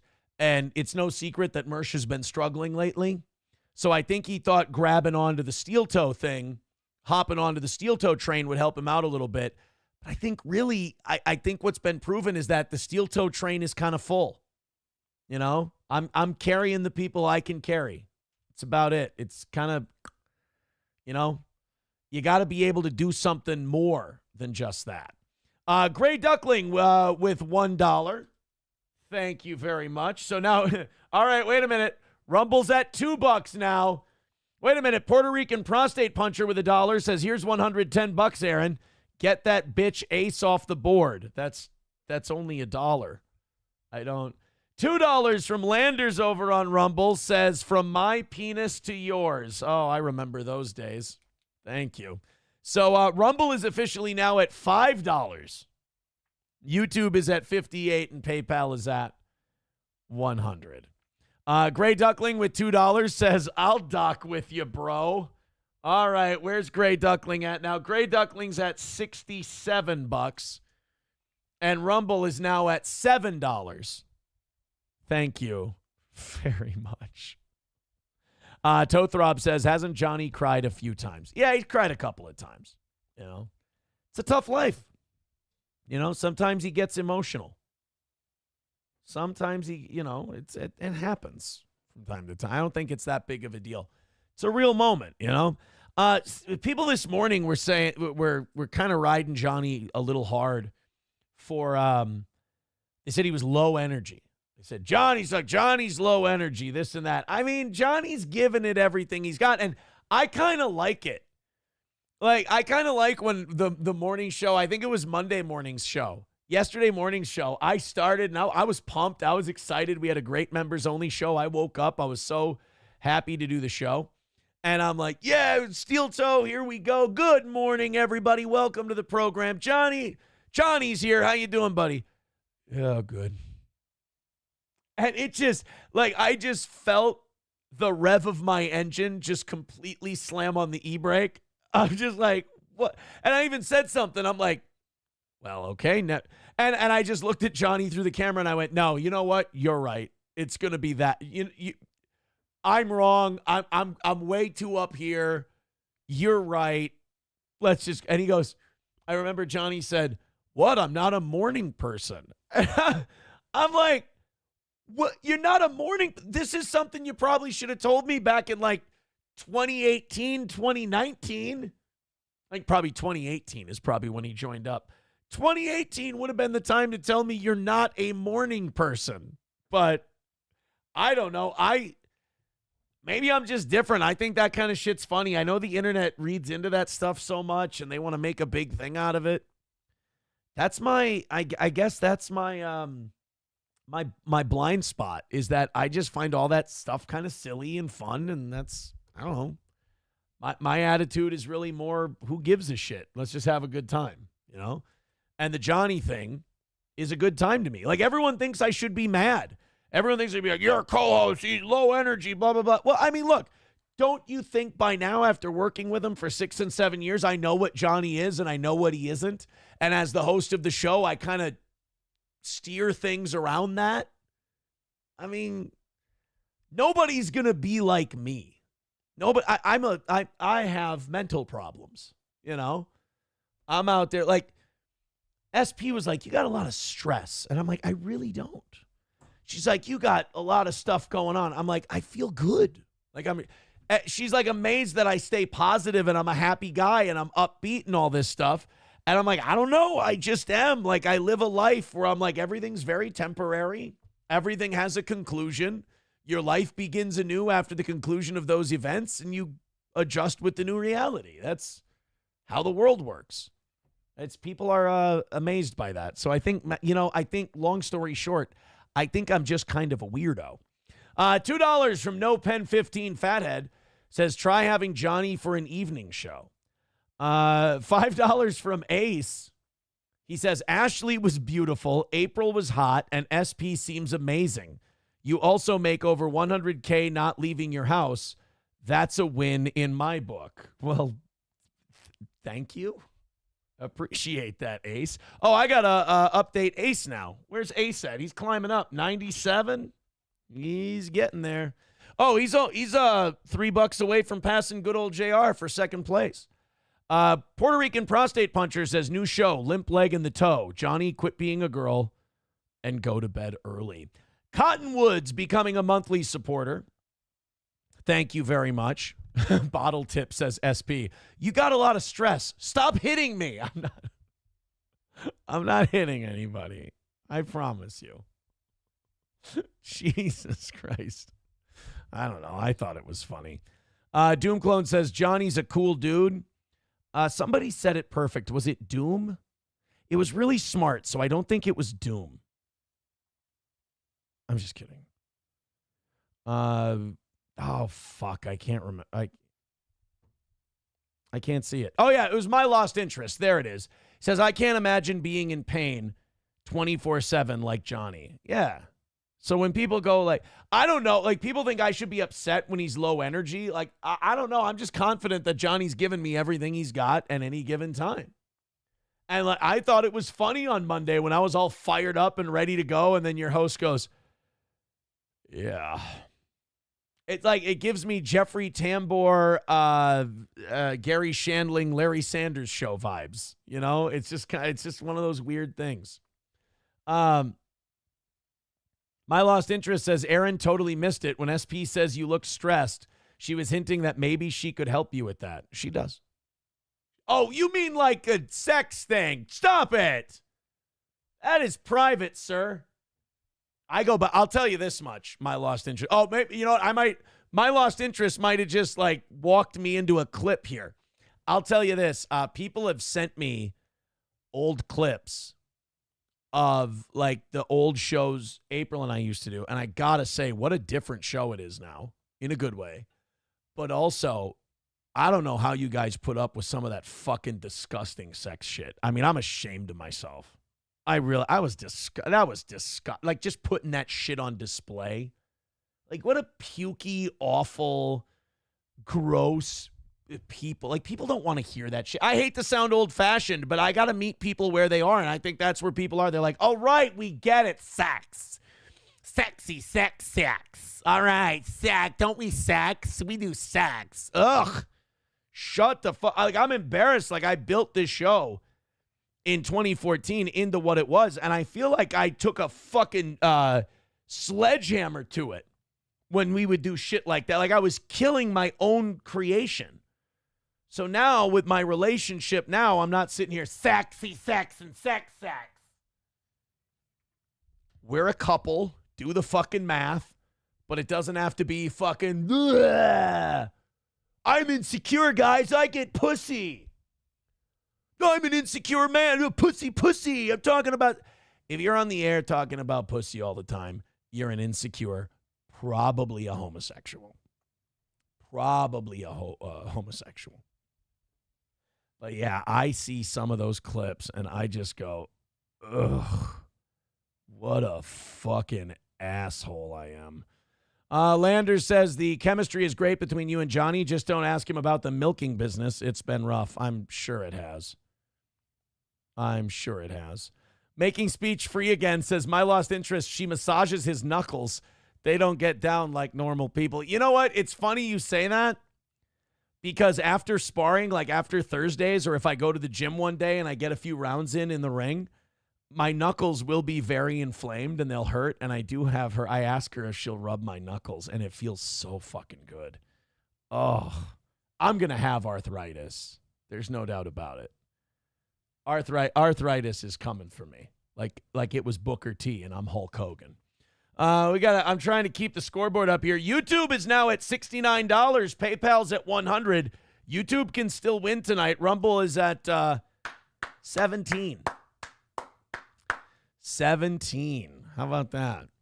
I'm trying to catch up with the chat here, but it's a little quick. Let's go to Main Vein. Main Vein with $10. Thank you for the 10. Stop dipping into your ketamine stash.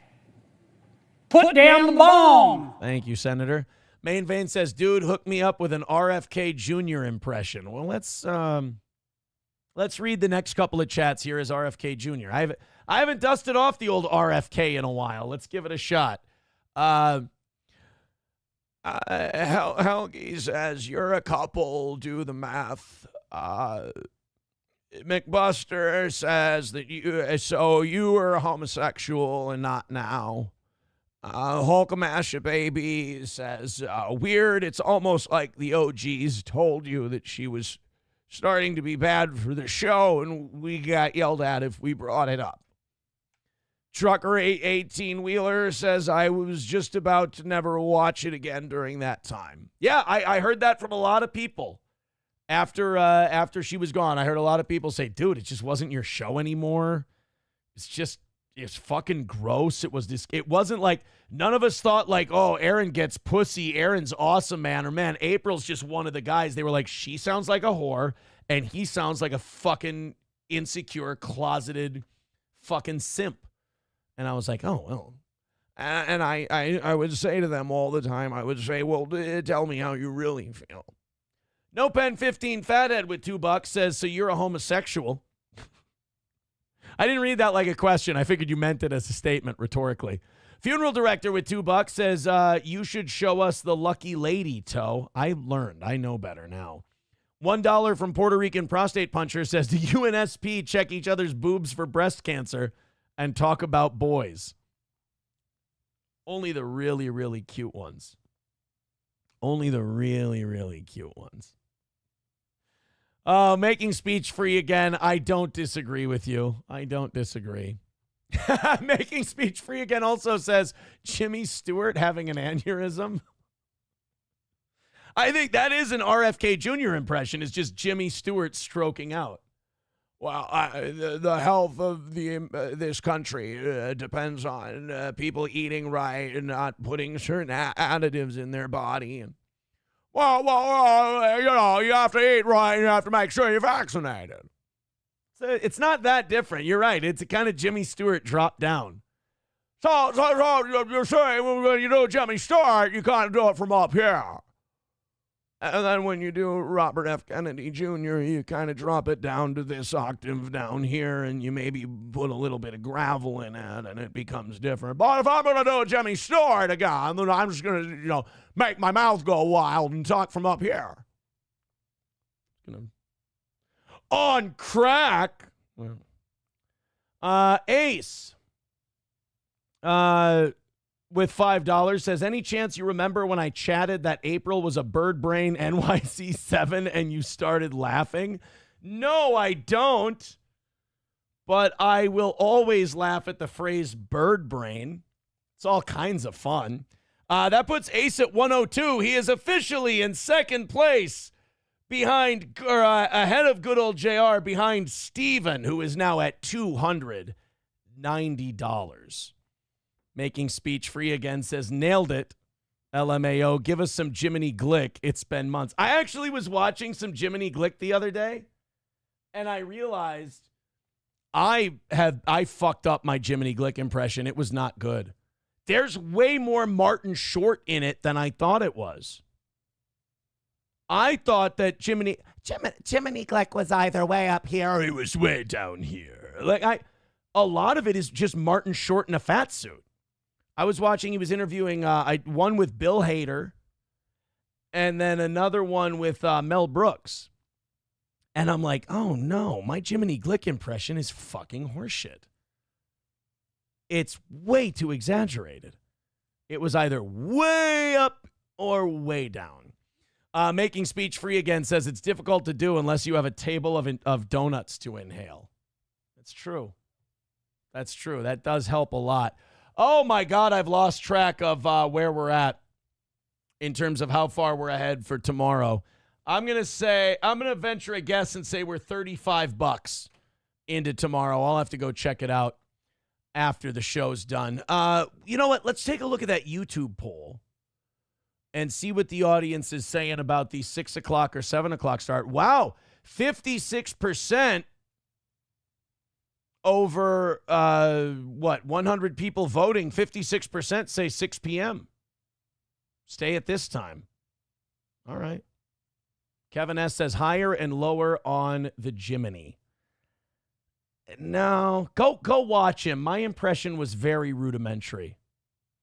Very rudimentary on the Jiminy Glick impression. Puerto Rican prostate puncher says, well, it's safe to say Aaron isn't Jewish. He sucks at math. That's Asians, you dummy. Wait, now see, the thing I just did was really racist. Fuck. Damn it. All right, let's continue on here. I've been playing with you guys a lot. That's fucking gay. See, that was gay too. That was, Okay, faggot, what's next? What is the major problem, do you think? Too much hormones? Is very obviously gay. I look at him and I'm like, well, you're gay. That was not supposed to be. I wasn't supposed playing with you guys. I mean, whacking you off. I meant I've been spending a lot of time in the chat tonight because we moved an hour backwards, and I'm trying to take the temperature of the audience. Do you personally dislike homosexuals? Of course, they're disgusting. Over 300 people checking out the show right now. Thank you very much. Bottle Tip says, it was very natural for you. Shut up. Shut up. All right, on to our next thing. Ace with $2 says, I'm still blocked in the chat. No, you're not. You wouldn't be able to send super chats if you were still blocked in the chat. By the way, that puts Ace at 104. That puts YouTube at 80 for tonight. PayPal 100, YouTube 80, Rumble $18. $18. Rumble coming in swinging tonight. Still not giving up. Not giving up. Respect for knowing your limitations, says McBuster. Jiminy Glick is brilliant. Yeah, my wheelhouse impression-wise, Ventura, Stone Cold Steve Austin, Alex Jones. Back when Mark Dayton was governor of Minnesota, I miss him. I did a fucking killer Dayton. The RFK Jr. isn't bad. I should probably lean in on that one and work on it. I think I said the Alex Jones. No, my lost interest, I can't do it. I can't do it. Says Steel Toe Sexy Time, I dropped my pen. Yeah, when April dropped her pen and played with my, yeah. It's embarrassing. I can't watch it. I can't watch it, brother. I'm sorry. Kevin S. with $5 says, unblock. Ace is I unblocked Ace on Monday. He said we were good. Ace wouldn't be able to super chat if he was blocked. Ace, are you subscribed to the channel? Because it is a subscriber-only chat. If you subscribe to the channel, you're good to go. Now in the Rumble chat, they're saying hashtag justice for Ace. No, I didn't. Ace is fine. Ace is free. I can't do anything more for Ace. He is whatever Rusty did to him, I undid. I'm telling you, he's free as a bird. I promise. MSO says R.I.P. Ace. Kevin S. with $5 says unblock him again. He's unblocked. I'm telling you. And thank you. You guys are $40 into tomorrow night. I appreciate it. And YouTube is now at $90. YouTube is $10 away from Rumble. Thank you. Making Speech Free again says this one's for Ace wherever he's been exiled to. I fucking hate you guys. I'm going to go into Rumble or into YouTube Studio. I'm going to look for Ace, and I'm telling you, Ace with $2 says free Ace. Ace, you would not be able to write free Ace if you weren't indeed already free. Thank you for the $2. I'm going to go into settings. I'm going to go into community moderation. And I'm going to, Ace. I am going to look for people that I like that maybe Rusty might have fucked with. Love you, Rusty. But I kind of like that guy. I think. Ace is not in there. I don't see Ace in the list of blocked people. And you know what the other thing is? Ace probably knows he's not blocked, and he's just making me do this and laughing his fucking balls off. If you can send a super chat, you're not, what is it, muted. I don't think they call it blocked. I think they call it muted. Yeah. You're good, buddy. Watch, I'll get to the bottom. He'll be right there. I've made an asshole of myself. I like that guy too. I don't want that guy banned. He rules. No, Ace, you're good. See, now Ace just made me go through the entire list, confirm that he's not banned. He's not banned. Vidam says Deer Butch is on right now. No shit, huh? Go ahead and throw me a link in the chat to Deer Butch. That would be nice. All right, what's the move that got them all arrested at the Baldo Dog Pound? I missed that in the chat. God damn it, they're having a good laugh. Or is it something I said? God damn it. I'm sorry. Oh, the I dropped my pen thing? Yeah, that's what it was. No, it was some retard showing up on a stream going, look, cocaine on my nose. You got no one to blame but yourself on that one, retard. It's nobody else's fault. Oh, it's my family's fault. Oh, it's this person's fault. Woe is me. It's not. How are people not supposed to arrest you when you show up with fucking blow on your nose and you're higher than a goddamn kite repeating, what was the phrase he kept repeating over and over? Anime sucks, Cope and Sneed. No, but it was a plot against me. No, I'm sorry, Noriega. I'm sorry, El Chapo. It wasn't a plot against you. Don't worry. You did it all your damn self. You'll be fine. Let's go ahead and, all right, so we got, all right, I'm all caught up here. YouTube is $6 behind PayPal. Thank you guys very much. Ace says, I think I deserve a wrench. Boy, we're really moving the goalposts tonight. 108 for Ace and 96 for YouTube. Thank you. 45 ahead for tomorrow night. Deer Butch. Oh, now Deer Butch is ice fishing? And then I fished, I did one day get out on a boat. We went out in the bay and we caught some silvers. Holy shit, is Deer Butch sober? He sounds way different. 17, 18-pound silver. They're fun. They don't fight like a northern or something like that, though. Not till they get up towards the surface. And other than that, they just didn't seem to fight a whole lot. I gotta say, it's awesome to hear Deer Butch clean as a whistle. That's awesome. He sounds really, really good. Good for him, man. That's awesome.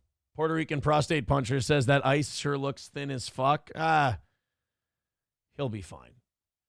Deer Butch will be fine. I hope we see Deer Butch at the anniversary show this year. It was really cool to see him nice, all cleaned up and not super fucked up. I think that's just great. Good for him. All right, let's get into some shit here. Pam Bondi, the new attorney general, she sent a letter to my state. Look, I live in one of the most fucked up states in the country.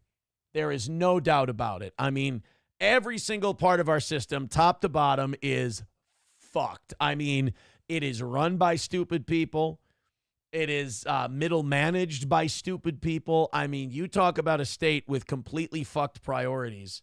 Oh, my God.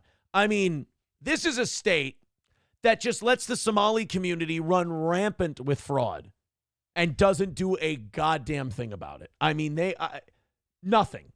I mean, welfare fraud, food stamp fraud, daycare fraud, federal food aid, SNAP fraud, you name it. And we're just scratching the surface here in Minnesota. And we didn't prosecute it. The federal government had to.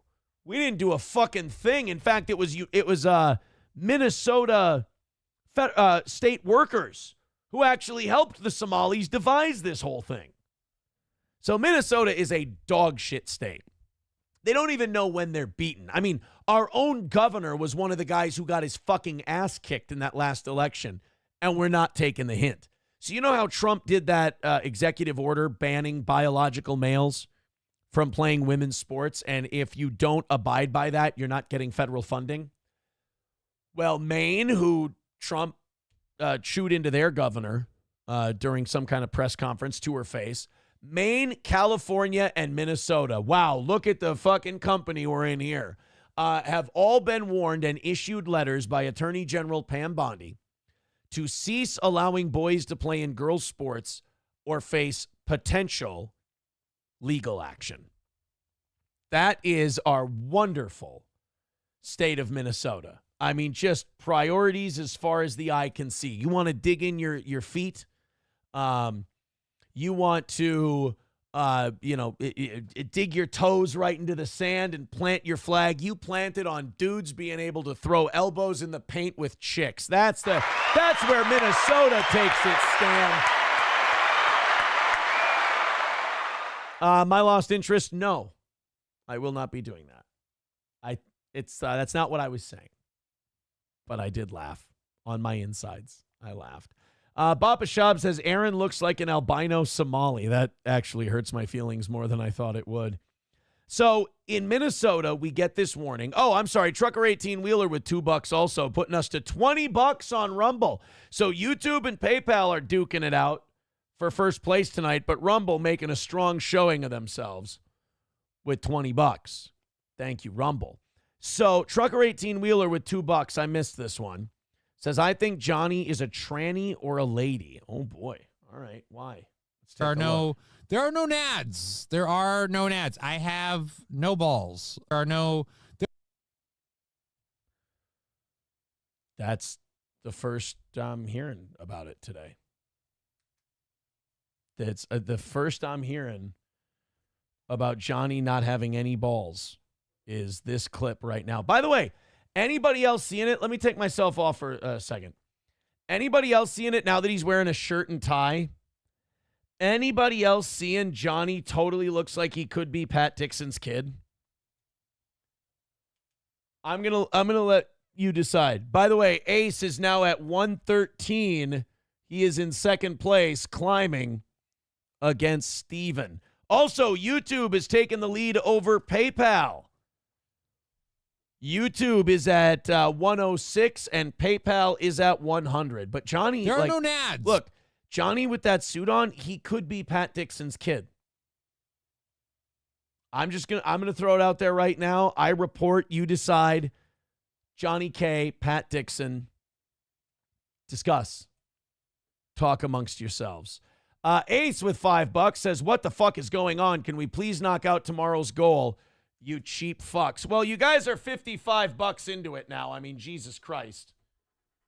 You guys have been going ham between Steven and Ace and Kevin and all these other people. Kevin S. says, Aaron, did you listen to Steely Dan while you were on Nose Beers? No, I wasn't. I didn't do many nose beer. I wasn't a nose beers guy. You know, I would get guilted into it. Usually after I asked people to stop doing it, they would go, oh, just come on. It's not so bad. Come here. You know, off my tits. Come on. And that was Nick. But I wasn't a big nose candy guy. It was mostly just beers and karaoke for me. And then on select weekends, Molly and karaoke. That was not proud of it, but that was my life. That was my life for a little bit there. What do you do? MSO says, I called Johnny today. He was dressed like a stormtrooper. He thought I meant Star Wars. Oh, God. You meant Ernst Rom. Stormtroopers. Landers says, Molly, you are so gay. Look, I'm not proud of it. Keanu was one of the first people to bust my balls. She was like, really? At 37 years old, you decided to start trying Molly? You fucking creep. And I was like, yeah. I'm sorry. I was hanging out with someone who had perpetual Peter Pan syndrome. It rubs off on you. That's a terrible way to put it. Helgi with $5 Says, and by the way, Rumble now at 25. Good job. Helgi says, Johnny talked about how tarantulas can throw their hair earlier today. That might explain your rapidly advancing hair loss. My Lost Interest says, doing drugs with Aaron must have been like doing drugs with your parents. I am a booze guy when it comes to a buzz. I'm just not a drug guy. I'm not fun. I'm not fun on drugs. I'm just not. I don't like them. Never have. Haven't found one I enjoy. And I find, and the nice thing with me and booze, my relationship with booze is I suck at drinking it. I get drunk very fast, so I don't have to over imbibe and like feel shut down by a crazy hangover the next day, which is nice. Yeah, doing drugs with Aaron was like doing drugs. Thank you, Helgi, for the $5. Numero uno, Josh Denny fan says, Keanu commenting on a guy being lame for doing drugs at an advanced age. Does she know who she's betrothed to? I don't think Gino does drugs. I don't believe Gino is a drugs guy. I've hung out with Gino a few times. Gino's a drinking guy. You know? Puerto Rican prostate puncher. Aaron crosses his arms in the corner screaming, "Don't touch me!" Making speech free again says, you haven't been invited back to mimosa gatherings, have you? Well, I mean, look, man, don't fucking hurt my feelings. I mean, Christ. Vadam with $5, and now Rumble's at 30. Look at that. YouTube's at 106, PayPal's at 100, Rumble's at 30. Whoever told me to keep track. That's been kind of a fun subplot for tonight's show. I appreciate it. Hold on a minute. I just fucked this whole thing up really bad. God damn it. Hold on. I just something came in and I clicked on it and now I lost it and I have to go back and get it. What a fucking shit show I am tonight. Thank you guys. It's been a very fun show. It hasn't been like a traditionally great like content show. We kind of been hanging around with the chat, testing out this 6 p.m. start thing. But thank you guys very much. There was at least one Venmo that I missed. I'm really sorry about that. Oh, here we go. $5, anonymous fake dono. All right. That's going to put the Venmo PayPal crowd at 105, the YouTube crowd at 106, and Rumble is at 30. There we go. Let's continue on. As we shall. I got to get out of the chat because you guys are being very funny and it's distracting the fuck out of me. So anyway, Pam Bondi sent letters to Maine, California, and Minnesota warning them to cease allowing boys to play in girls' sports or face potential legal action. So, I mean, if you're Minnesota, you got to be a little forewarned about that, right? You got to be like, oh, shit, we better get our shit together here because the federal government, the Trump administration, is coming after us. So let's see how that went at the Minnesota State House of Representatives today. I mean, I'm surely they've gotten the word from the federal attorney general, and they're probably discussing it right now. Let's see how the state of Minnesota is handling these trans issues here in a committee meeting this afternoon. State your full name again and begin your test, or add the Representative Tapke. Go ahead with your question. Thank you very much, Mr. Chair. And before we get started on this, I just want to reiterate what the final testifier said. Is it? I feel bad and frustrated, and so I apologize for not stopping as well the misgendering that's been happening by Chair Franzen and the first testifier. It should not have happened, and I apologize for that. And the brave new world of Minnesota, we're facing a loss of federal funding. And by the way, this was a meeting to talk about biologically female inmates being housed at the Minnesota Correctional Facility in Shakopee.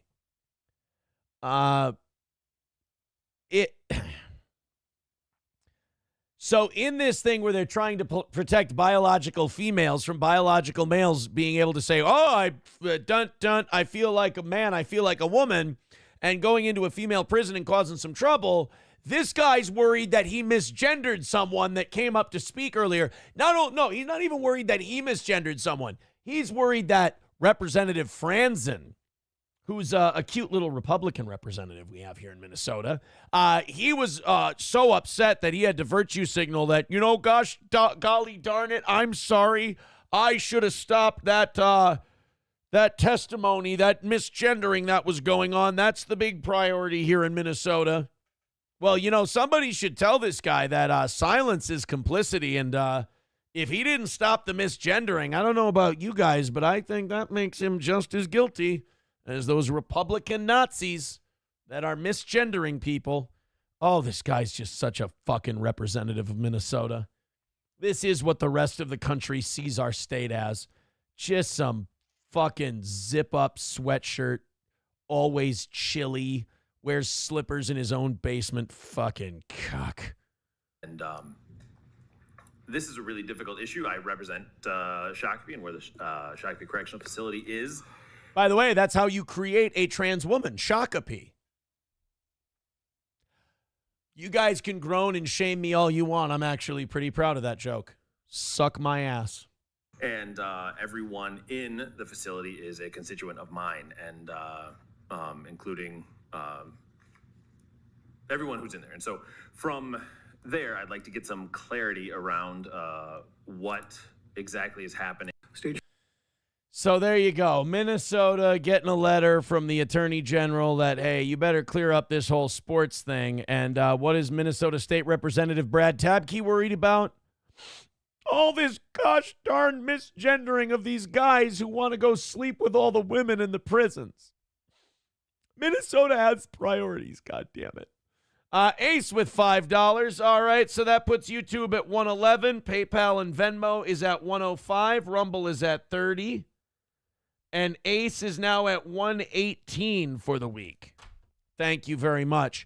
Ace says, do you respect Ethan Ralph's sobriety, and will you support him and go to your meetings with him? Is he still sober? If he is, good for him. I don't watch Ethan Ralph. I don't know what's going on. I don't know if it's like the colonial times where it took you 3 years to sail across the ocean or whatever. Last I heard, he was totally going to destroy me, and I have not heard a peep or seen a clip of an Ethan Ralph show. I haven't heard that he's making any noise, so gosh darn it, false alarm, I suppose.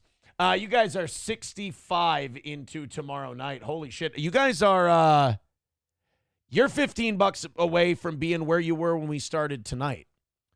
Deutsch Chad says he's not sober. Another person saying he's extremely boring sober. Yeah, again, I wouldn't know. No disrespect. I don't mean this to, make the gunt angry. Oh, boy. But I got better things to do than see what Ethan Ralph was doing. Last I heard, he was teaming up with anybody who would listen, and boy, he's gonna put up his dukes and take me down. Sorry, I've just been hearing the same thing for 10 years now. It's a little. What the hell is going on with our airplanes? Can we stop? Can we not break one of these fucking things every goddamn 24 hours that I turn around? Not that it takes me 24 hours to turn around. Who am I, Ethan Ralph? Another plane almost hit another plane on a runway today. I hate to take out my conspiracy hat here, but something's going on. This is intentional. They are doing something to make us afraid of flying, or this is some kind of a black op to do some shit. If it's not, I have to believe that we are becoming this much more incompetent as time goes on, that we are going to be idiocracy. We're going to have to ground all the planes because everyone's going to be too fucking stupid to fly them. Maybe we got to start letting these pilots drink again. Maybe we got to let them loosen up before a flight, because I tell you what, back in those days, you didn't see planes crashing into each other on the runway, getting sodomized by a fucking Black Hawk helicopter over the Potomac. You didn't see that happening back when the pilots were allowed to knock back a few Rob Roys before their flight. Rob Roy's an old-timey drink. I just figured that's what a lot of them drank. Here is a Southwest Airlines flight nearly colliding with a private plane. Get these fucking rich people off my runway. Here it is. There we go. Nice and easy landing. Welcome back from your vacation. Put your tray in the upright, whatever position. Oh, my fucking God. Oh, Jesus. Tower 2278, we're going to spin around and we're going to do this one more time. Some cunt face almost fucking sideswiped us on the runway. Look at this. Yikes. Ah, you pussy, you would have made it. What the fuck was that guy thinking? Jesus.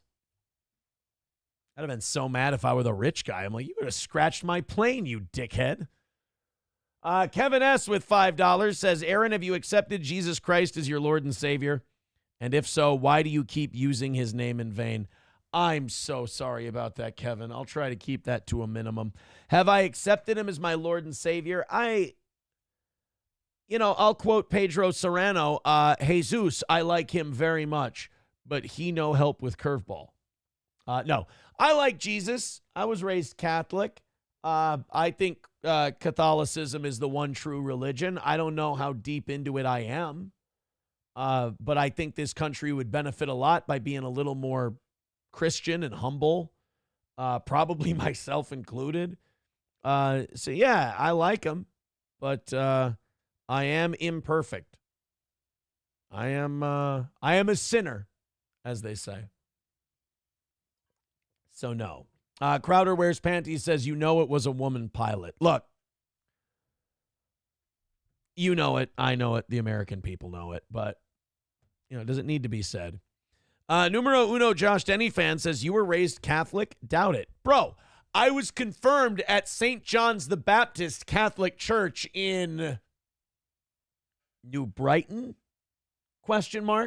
When I was in elementary school, I went to St. Odelia's Christian church, Catholic church, with Joey McHale, Kevin McHale's son. He was one of my friends at religion class. We had our first communion together. And when you're supposed to be looking out and looking for your family at my first communion, I was just locked on to Kevin McHale, just fucking staring at him. I was so amped. That's when my parents realized they don't belong in that church. It's a church for rich people. Fucking Kevin McHale is there dropping hundos in the offering plate probably. Lord knows what he didn't know he was covering up. But my parents, then we had to go to St. John the Baptist Church, and I'm thinking that might have been a poorer church, and they might have felt more comfortable there. And then when I was in St. Cloud hanging out with my grandma or my cousins, I went to St. Augustine's Church off Wilson Avenue in St. Cloud. So those are my Catholic bona fides, if you will. Puerto Rican prostate puncher says, Aaron got his foreskin chewed off by a rabbi. We need to teach you guys the meaning of the word allegedly. Honestly. Numero uno Josh Denny fan says, I've never gotten less of a Catholic vibe off a guy. I don't know what to tell you. Maybe you should stop pigeonholing all of us. It sounds kind of racist, to be honest. $1 from Los Federales over on Rumble. Look at Rumble hanging in there with its $31. It's like that respectable third-party showing. Rumble's like the Ross Perot of Steel Toe. You got YouTube at 116, PayPal, Venmo at 105, Rumble at 31. It's respectable. Los Federales says, sorry I'm late, boss. Some retard was trying to unlock an achievement. Drove through a construction area on the highway, went through a hole, landed the car upside down on the lower level, and walked away. He like a glove. All right, guys, let's, I'm sorry making speech free again. I will stop talking about money, but people keep throwing it in, and I want to make sure they know that I'm grateful. I know how to get you guys to stop bitching.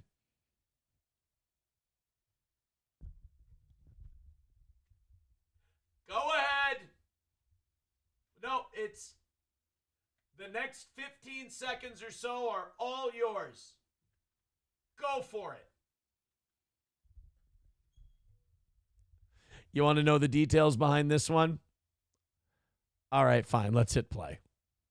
Police searching tonight for whoever spray painted swastikas all around the city earlier this morning. Sam Show! I'm looking at you, buddy. Luke Hydash is your reporter covering New London County. He is live there tonight in Norwich with where the investigation stands. Luke.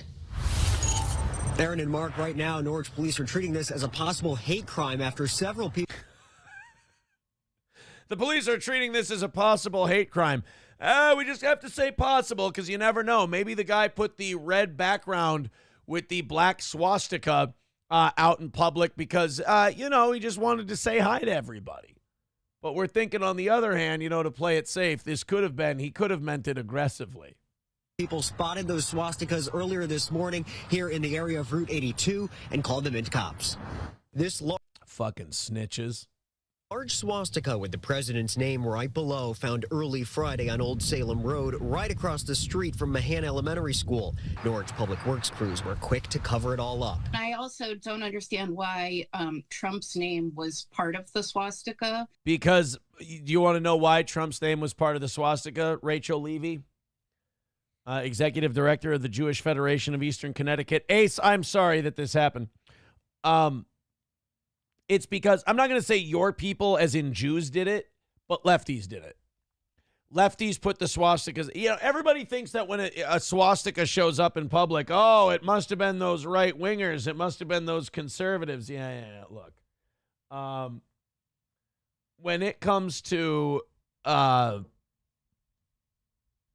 the swastika thing, I've seen more than enough of these stories where it ends up being kind of an inside job hoaxy deal so that they can blame it on righties. It's kind of like when you see those white supremacist marches with the guys are wearing the balaclavas and the matching khakis, and they have the swastika flags that still have the folds in them from when they took them out of the package that morning. Clearly feds, clearly set up. So this is one of the first times I've seen the swastika displayed. And it actually is, it just shows that lefties did it by putting Trump under there. Graffiti, it's very disturbing. More were found further west on 82 on the I-395 bridge, also quickly painted over. Same story on the rocks near Goodwill. We cannot understand. Ooh, you know what? You got to give them credit. Swastika on the rocks, first of all, terrible drink. It's a lot of Rumpelmints, Not for me. Jägermeister, Rumpelmints, Goldschlagert. It's not for the civilized. But swastika on the rocks is difficult because you got to work with the rock formation, and it's going to be jagged. It's not going to be, most people, when they draw a swastika, they like a nice flat backdrop, so they can get all the dimensions right, because you don't want to be critical. Last thing you want is somebody shitting all over your swastika, telling you how you didn't do it right, how the lines don't match up, how it's not parallel. That's really fucking annoying. So when you're doing it on the rocks, you can't help but have a sloppy swastika, which, again, terrible birthday shot. I don't recommend, but everyone has to learn their own way. So there were some interesting choices. Certainly, if I was going to put swastikas all over the public, there are some settings these guys chose that I would not. Understand what could we have possibly done as Jews that would make somebody want to create a swastika? Rachel, don't ask that question. Sam Show, that was rhetorical. She was not asking you to come up with a list. When a Jewish person goes, I don't know what we could have done to make these people want to make swastikas. People are going to tell you, and it's not going to be nice. And also, these were lefties. This wasn't a we hate Jews thing. This was a we hate Trump thing, and we want to call him a Nazi. It was a temper tantrum. Levy is the executive director of the Jewish Federation of Eastern Connecticut. She and this community want whoever's responsible caught soon. You know what's funny about the Northeast in America is you have to have a Jewish Federation of Eastern Connecticut, a Jewish Federation of Western Connecticut, and this and that. Once you get to the Midwest, you can be just like the head of the Jewish Federation of 19 Midwestern states all at once. It's just the population density, it goes away. It's a hate crime, and it's disgusting. There's several businesses we're hopeful to find camera that was pointed in that direction. Anti-Semitic incidents are on the rise. The Anti-Defamation League. They always are. There's always anti-Semitism never goes down. According to these groups, anti-Semitism hasn't gone down since 1946.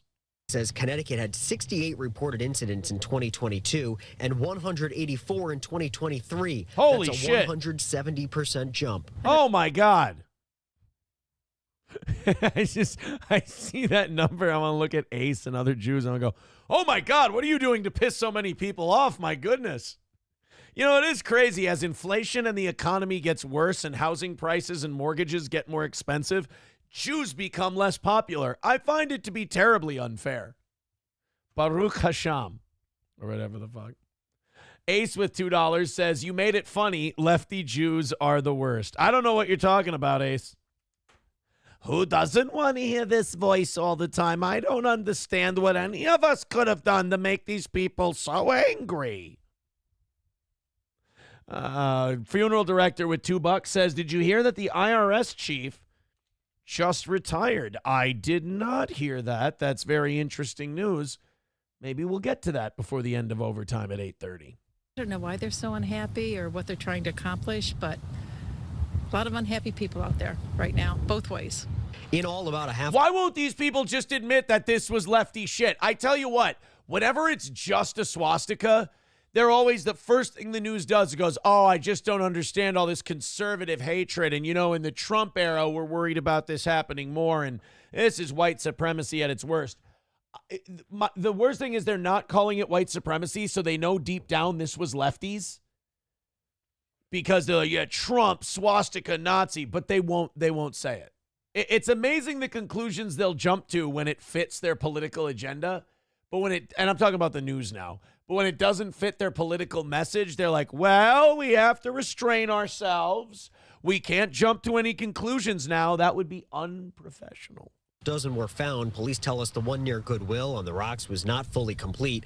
Now that they're all covered up. Oh, don't you hate that when you're in the middle and you're like, I think this is one of the best swastikas I've ever drawn. And then somebody interrupts you. You're like, God, this is going to be too hard to explain. I'll just fucking come back later. The attention turns to who's responsible. Maybe a little jail time. It's horrific. So the Jews are not like the Catholics. Forgiveness, not a big thing for them. You drew a picture on an overpass. You should be thrown in prison and locked up and never then they should throw away the key. Unless it was expensive. I mean, at least recycle. Could make a nice potted plant out of it. I don't know. Throwing them in jail for drawing a picture on a rock. I don't know if that's, look, I don't know if that's exactly what we should be wasting our jail cells on, you know? Making speech free again says, Ace is the place for the health. Oh, fuck. God damn it. It was funny and I dicked it up. Making speech free again. Ace is the place for the helpful lefty Jews. I liked it. If you didn't like it, it's my fault. It's my fault. Oh boy. Sam Show says save the rocks. I'm just making sure Sam Show didn't go too overboard. Wow, you know what? Sam Show was pretty well behaved during that story. I'm happy to say. Over 300 of you checking out the show at the moment. It wasn't bad today. We did get up close to 400 with the 1 hour early start time, so it wasn't as big of a drop off as I thought. So, and we're about $70 ahead for tomorrow evening. So we're about where we were tonight. You know what? We'll shoot till we miss. We'll go at 6 o'clock tomorrow night as well. Loaded Wrench, thank you very much for the $2. $124 on YouTube. $105 on PayPal, Venmo, and Streamlabs. $31 over on Rumble. You know what? For the last during overtime here, for the last half hour, I'll throw the Streamlabs, PayPal, and Venmo links in the chat. Just so if PayPal and Venmo want to make a run at the YouTube people, they can. There we go. They are now pinned to the top of the page. Hey, thank you very much for this laid off IRS worker story. But we've got this one for tomorrow. You know what? Fuck it. We can do this. You guys have been very, very generous. You guys have been awesome. And I don't know. We should just give this one to you. We should give you guys. The evening show has been incredible. Money has not been an issue for the evening show people, so I think you guys should get this one as a reward. So the news media interviewed a guy. Ace says, how much to go till midnight? I can't. I got to get up for the morning show. I appreciate it, Ace. You've been incredibly generous. Where is Ace at now? 120 even. Ace is at 120. Got a ways to go to catch Steven at 290. Ace said, maybe I'll just knock out all the goals for the rest of the week. Look, you're not going to catch me bitching. But you've been generous enough, and we really appreciate it, Ace. So a laid-off IRS worker was being interviewed by the news. I want you guys to tell me what you catch in this story. Just don't think too hard. I want you to relax your brain, relax your shoulders. Don't think too hard about it. When it happens, you'll know. They're interviewing this guy about him losing his federal job and being a laid-off IRS worker under the Trump administration because it fits their angle. Here we go. Organizations and compliance. I wanted to serve the people. And despite recent news, he'd held out hope his job would be spared. How are you feeling? Numb, confused. That's the cocaine. Sad, angry, lost. When did you get the official notice? Or was there an official notice? We never got official notice. I got word from managers that had to be in office yesterday. And we waited there all day until maybe 12, 1 o'clock. And then it was kind of like a firing range. They lined us up, took our equipment, and sent us home. His pride and That's really too bad. That's terrible. Do you know what the thing is yet? Keep listening. Keep listening. passion taken away. Excited. I was so excited. Yeah, from what I heard, he just couldn't hide it. He was about to lose control. He thinks he liked it. To learn the job. I was telling my management I was going to be the best. They can count on me. And it's not like I have no say-so. Like they just toss you away. And I thought corporate America was like this, not the government.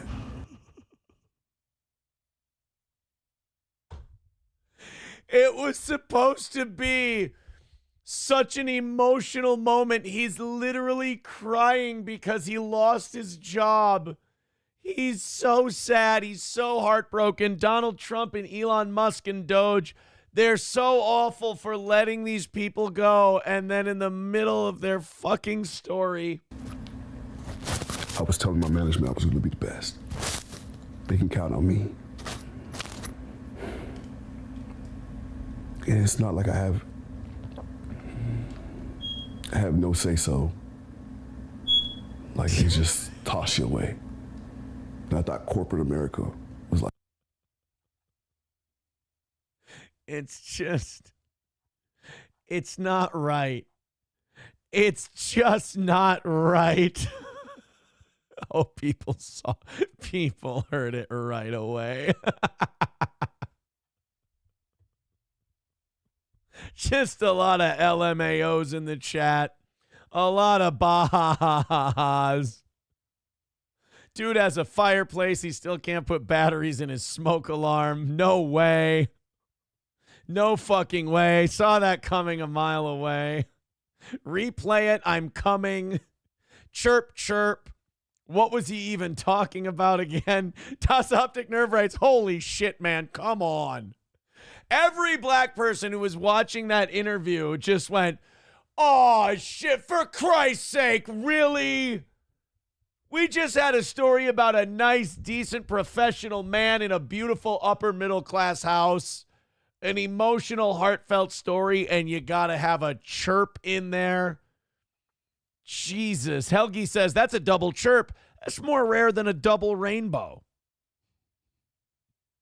Rexstart parody account says, they just toss you away like a dead battery.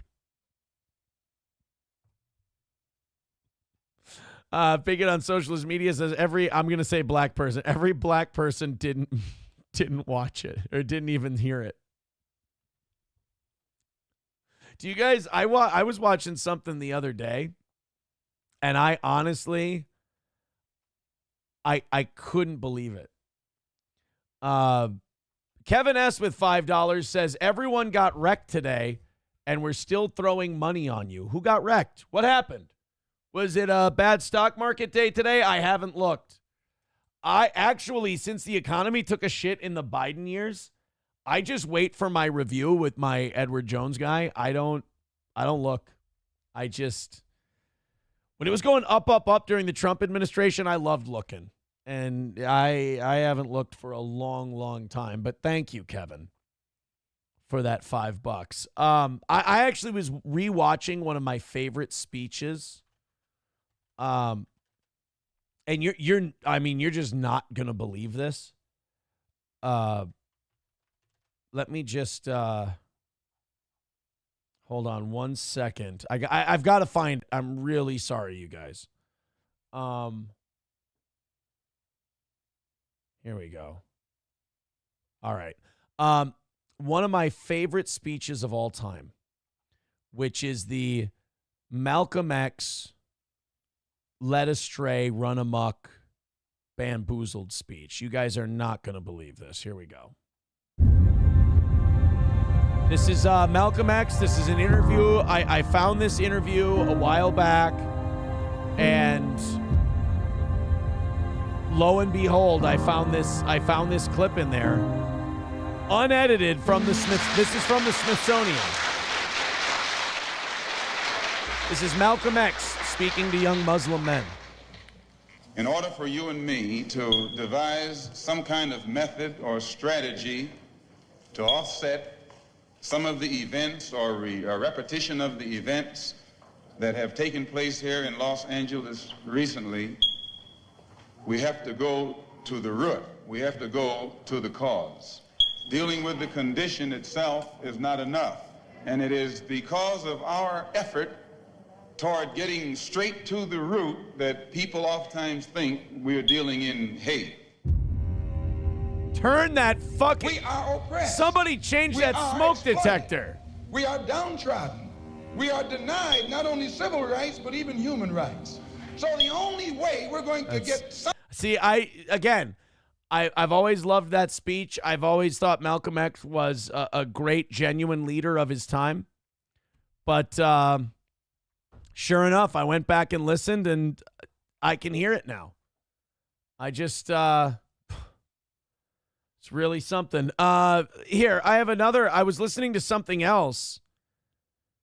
And again, this is another thing I failed to see. Here we go.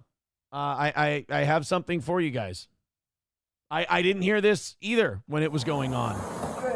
Stay in the car. Let me see your other hand. I'm sorry. Let me see your other hand. Please, both hands. What ended with George Floyd's death began like this. I didn't even... Recorded on body cameras. Police approach him in I didn't his even car. think they had smoke detectors in cars. Please don't shoot me. Please, man. I'm not going to shoot you. Step on, face away. I'm going to get out, man. Please don't shoot me, man. I'm not shooting you, man. Please, man. That, by the way, I can't believe you guys didn't know this, but it didn't stop there. It didn't end at where they pulled him over with the car.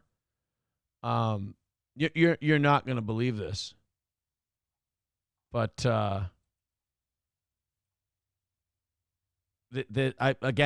started watching these things back yesterday, and I discovered some very interesting things. What do you want? I can't breathe. Please, the name of it. I can't breathe shit. Bro, get up, get in the car, man. I will. Get up, get in the car. I can't move. I've been waiting the whole time, man. Get up, get in the car. Mama. Get up and get in the car right. I can't. You gave y'all the opportunity to get in, bro. I can't believe. Like, where would the smoke detector even be for that to happen? I don't even know. Unbelievable. Papa Shav says, whoever edited that is the best of humanity. All right, I have a confession to make. I was using this. It was me. I was, I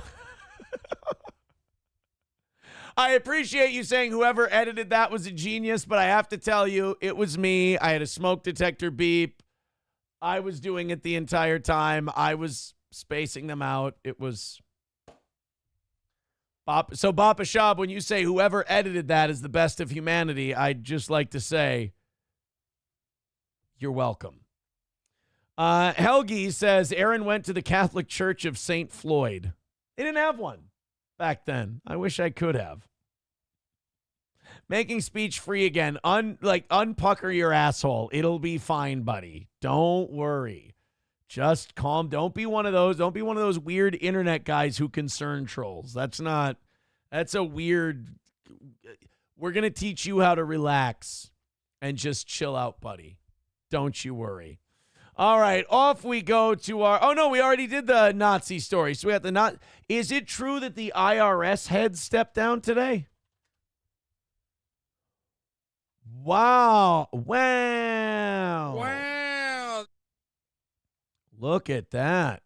The acting head of the Internal Revenue Service plans to retire Friday, the agency announced Tuesday, after weathering weeks of chaos and cutbacks at the agency since President Donald Trump took office. The acting IRS commissioner, Doug O'Donnell's departure comes abruptly as the agency heads into the crunch time of tax filing season. Think about this. Doge just got to the IRS. They've just started looking at the IRS. They just announced that they're going to lay off 16,000 IRS workers.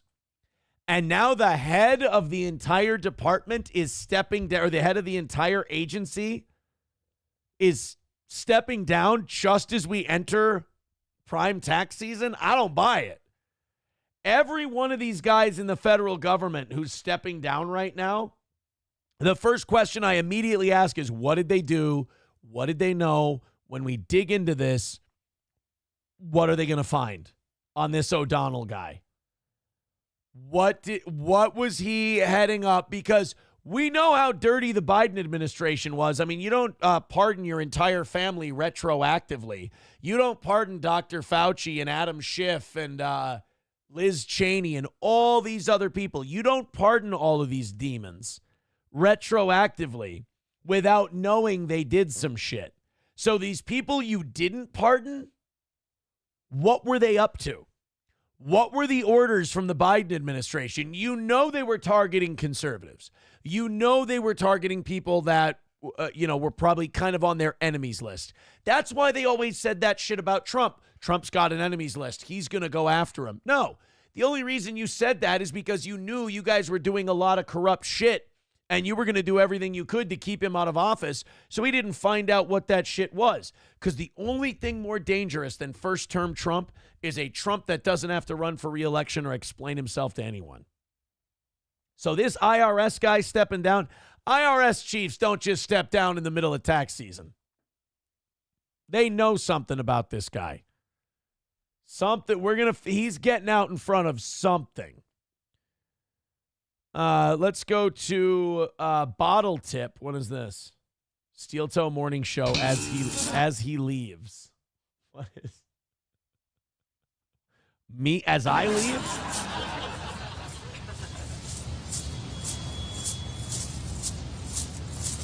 Because of all the money we've made tonight? I don't understand. What do you mean? Hey! Hold that foot!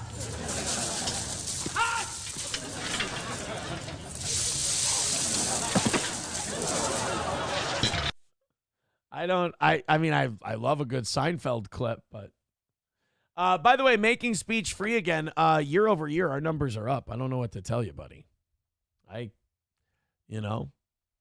We're between 800 and 1,000 live in the morning, between 300 and 500 on a good night in the evenings. I mean, that's up from where we've been. I'm really sorry about that, bud. I don't like to crack narratives with fact. I mean, I don't like to ruin people's day like that, but just got to set the record straight. Boy, I tell you, the more I read about this Ashley St. Clair, the more she seems like a real piece of shit. Now, look, I don't begrudge her being a piece of shit. I mean, she got a chance to take a load from a billionaire and get paid off for having his kid. If you're not doing anything else at the time, go for it, I suppose. But now people are digging in. Now, the tabloids are mad at her because she scooped the tabloids. The tabloids were investigating like her life. And they found out that Elon Musk was the father of her child, and they wanted to break that story. She went and she just broke the story wide open and revealed it herself. So that made the tabloids pissed at her. So now they're digging in, and they're finding out everything they can about her. Today, they reported that Ashley St. Clair boasted that she had Elon Musk wrapped around her finger and could get him to retweet anything while promising fellow conservatives access to the world's richest man. Wow. Again, if you want to use him for his money and have one of his kids, I ain't here to shame your game. But to sit there and like peddle influence and to tell your other friends like you want to meet Elon, like what a douchey move. But when asked to use her paramour to help boost a right-wing cause last year, St. Clair failed to do so and then ghosted the party who made the request. Oh, you know what it was?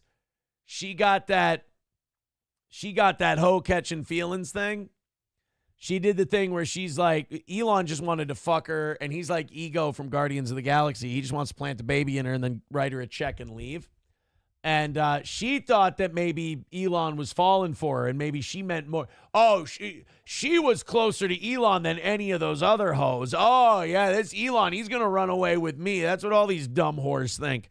And so she promised this right-wing group, oh, yeah, I can get Elon for you. And then when she didn't make good on that because Elon's like, that's not what I'm here for, she ghosted him. Wow. Conservative insiders who have known St. Clair for years claim that she rose to prominence on the backs of fellow members of the movement before casting her erstwhile friends aside in an attempt to become Musk's permanent side piece, as one source put it. Ooh. Those tabloids are not happy with her for scooping them on that baby story, man. Permanent side piece. That's, dude, every girl you ever meet who's in the side piece position always... here's the thing about the girl who's always in the side piece position. And forgive me for smiling while I say this. Every girl who's in the side piece position just sits there twiddling their thumbs going, oh, he totally loves me more. He even says he's going to leave for me. They never are. They're lying to you. You're just a garbage hole for them. Always were, always will be. You're...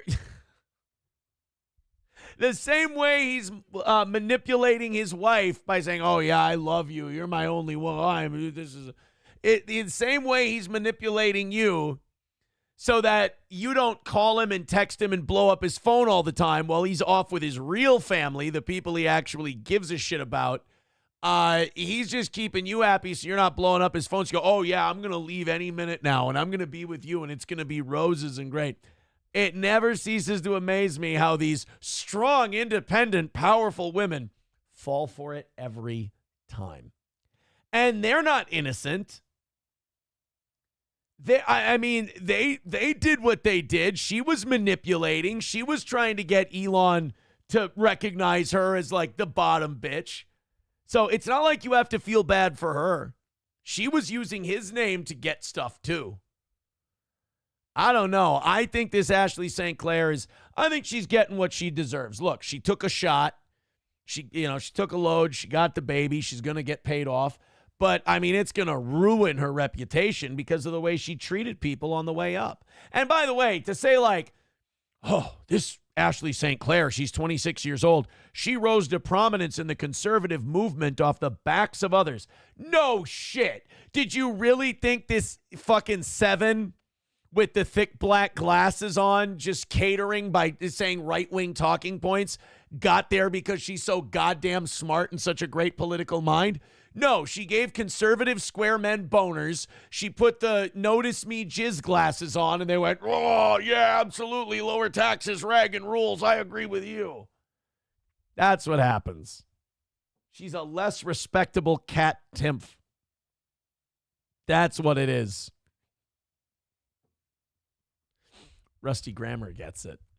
Bigot on socialist media says ruining her reputation was always the goal. Yeah, I mean, this is not a hard game to figure out if you open up your eyes.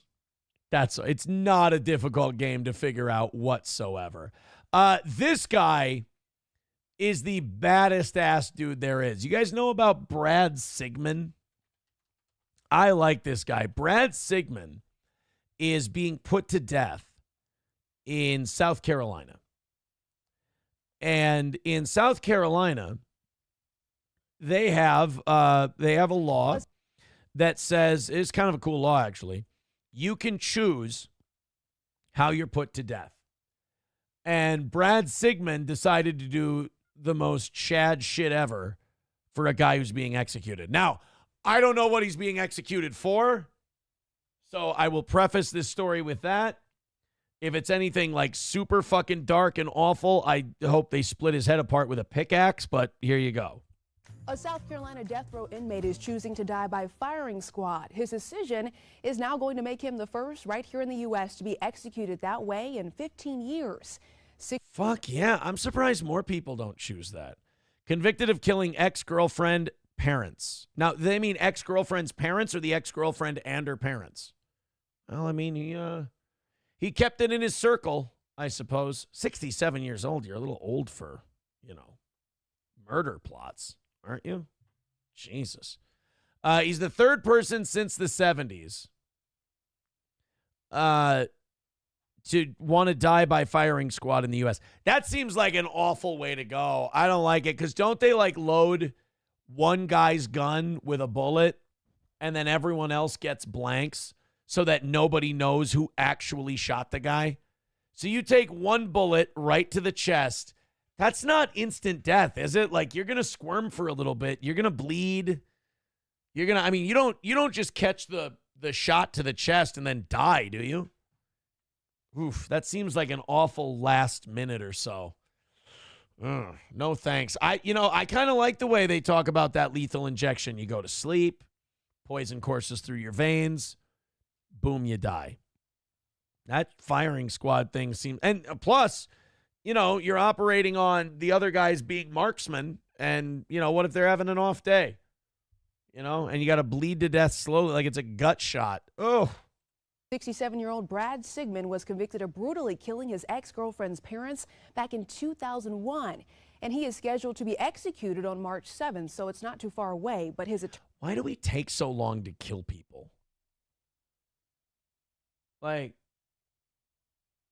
It just seems like we could be more efficient. Maybe Doge should look into that. How do we kill these people quicker? I feel like it should be a little more factory efficiency, Attorneys argue the state's execution methods are inhumane. They say lethal injection has led to prolonged deaths, and the electric chair would, quote, burn and cook him alive. Yeah, the electric chair is a fucking bad way to go. We used to think that would be the humane way to do it. There was this guy, his name was Edward Delacroix.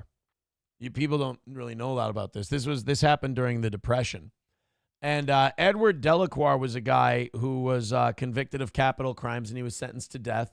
He went in the electric chair. And one of the guards who was supposed to be running the execution forgot to wet the sponge. What they used to do back in the 30s is they'd wet a sponge, put it on your head, put the electrode cap on you, and it shoot the electricity straight to your head and, take you out quicker. Well, this asshole, I think his name was Percival, and he didn't wet the sponge, and he put it on the guy's head, and he slowly burned out.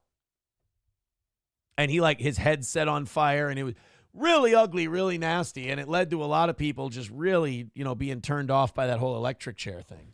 It's a true story. True story, 100%. Making speech free again says, damn it, Percy, you know better. Thank you. So, yeah, that's how we ended up with the lethal injection. And I always thought that lethal injection was easier. But then what happened was, there's a thing with lethal injection used to be cut and dry. But these activists who wanted to get rid of the death penalty, a lot of them controlled some of these drugs, and they started cutting off production of these drugs that worked really efficiently. So the cocktails they needed to put these guys on sometimes made them suffer more. So then by withholding these drugs that kill you quickly, they made them use the drugs that torture people. So now it led to executions being more torturous, but they're like, well, maybe that'll make people not like the death penalty, like Edward Delacroix and Percy, and we can end it. They underestimated Americans' love of murdering criminals. We like it. So we're still trying to keep it alive to the point where we're bringing back the firing squad. Jesus. MSO says the steel toe redemption. No, it would be the steel toe mile. Red Scoper says, did you learn this from movies? No, that wasn't a movie reference at all. I saw that in a documentary. Try to keep up. Yes, Billy Bob Norris, Green Mile. I love how Red Scooper's like, hey, wait a minute. Was that a movie? Hey, nothing gets past you, kid. Ace with $5 says, I'm using you, Toe. Our new parasocial best friendship is going to pay dividends in the future. Hey, Ace, you know what, buddy? I'm here for the ride, man. I'm here for the ride. However long it lasts, it's great having you. You're at 125. You're in second place with a bullet, and we are $70 into tomorrow. So we're basically going to start tomorrow night in the same place we were at tonight. Can't thank you guys enough. So we're going to go at 6 o'clock again tomorrow. I think that's the way to go. We'll go at 6. Let's check some of the texts before we get out of here. MSO with a great point. Matt has not seen it. No, he definitely hasn't seen the Green Mile. They're letting me know I did get it backwards on the what do you call it? The not lethal injection, the firing squad. One of the guns has blanks in it, so they light him up pretty fucking good. Okay. That's a better way to die. I mean, at least you'll go a little quicker that way. Another text coming in says, Tiffany Henyard lost election today. You might want to look for clips later. Thank you very much for that. I absolutely will look for Tiffany Henyard news today. But yeah, okay, so that I didn't know that election was today. She better have fucking lost. Dalton trustee Jason House beats incumbent mayor Tiffany Henyard by a landslide. Well, I would really hope it would be a landslide. I really would hope that she, it wasn't close. He got 87.9% of the vote.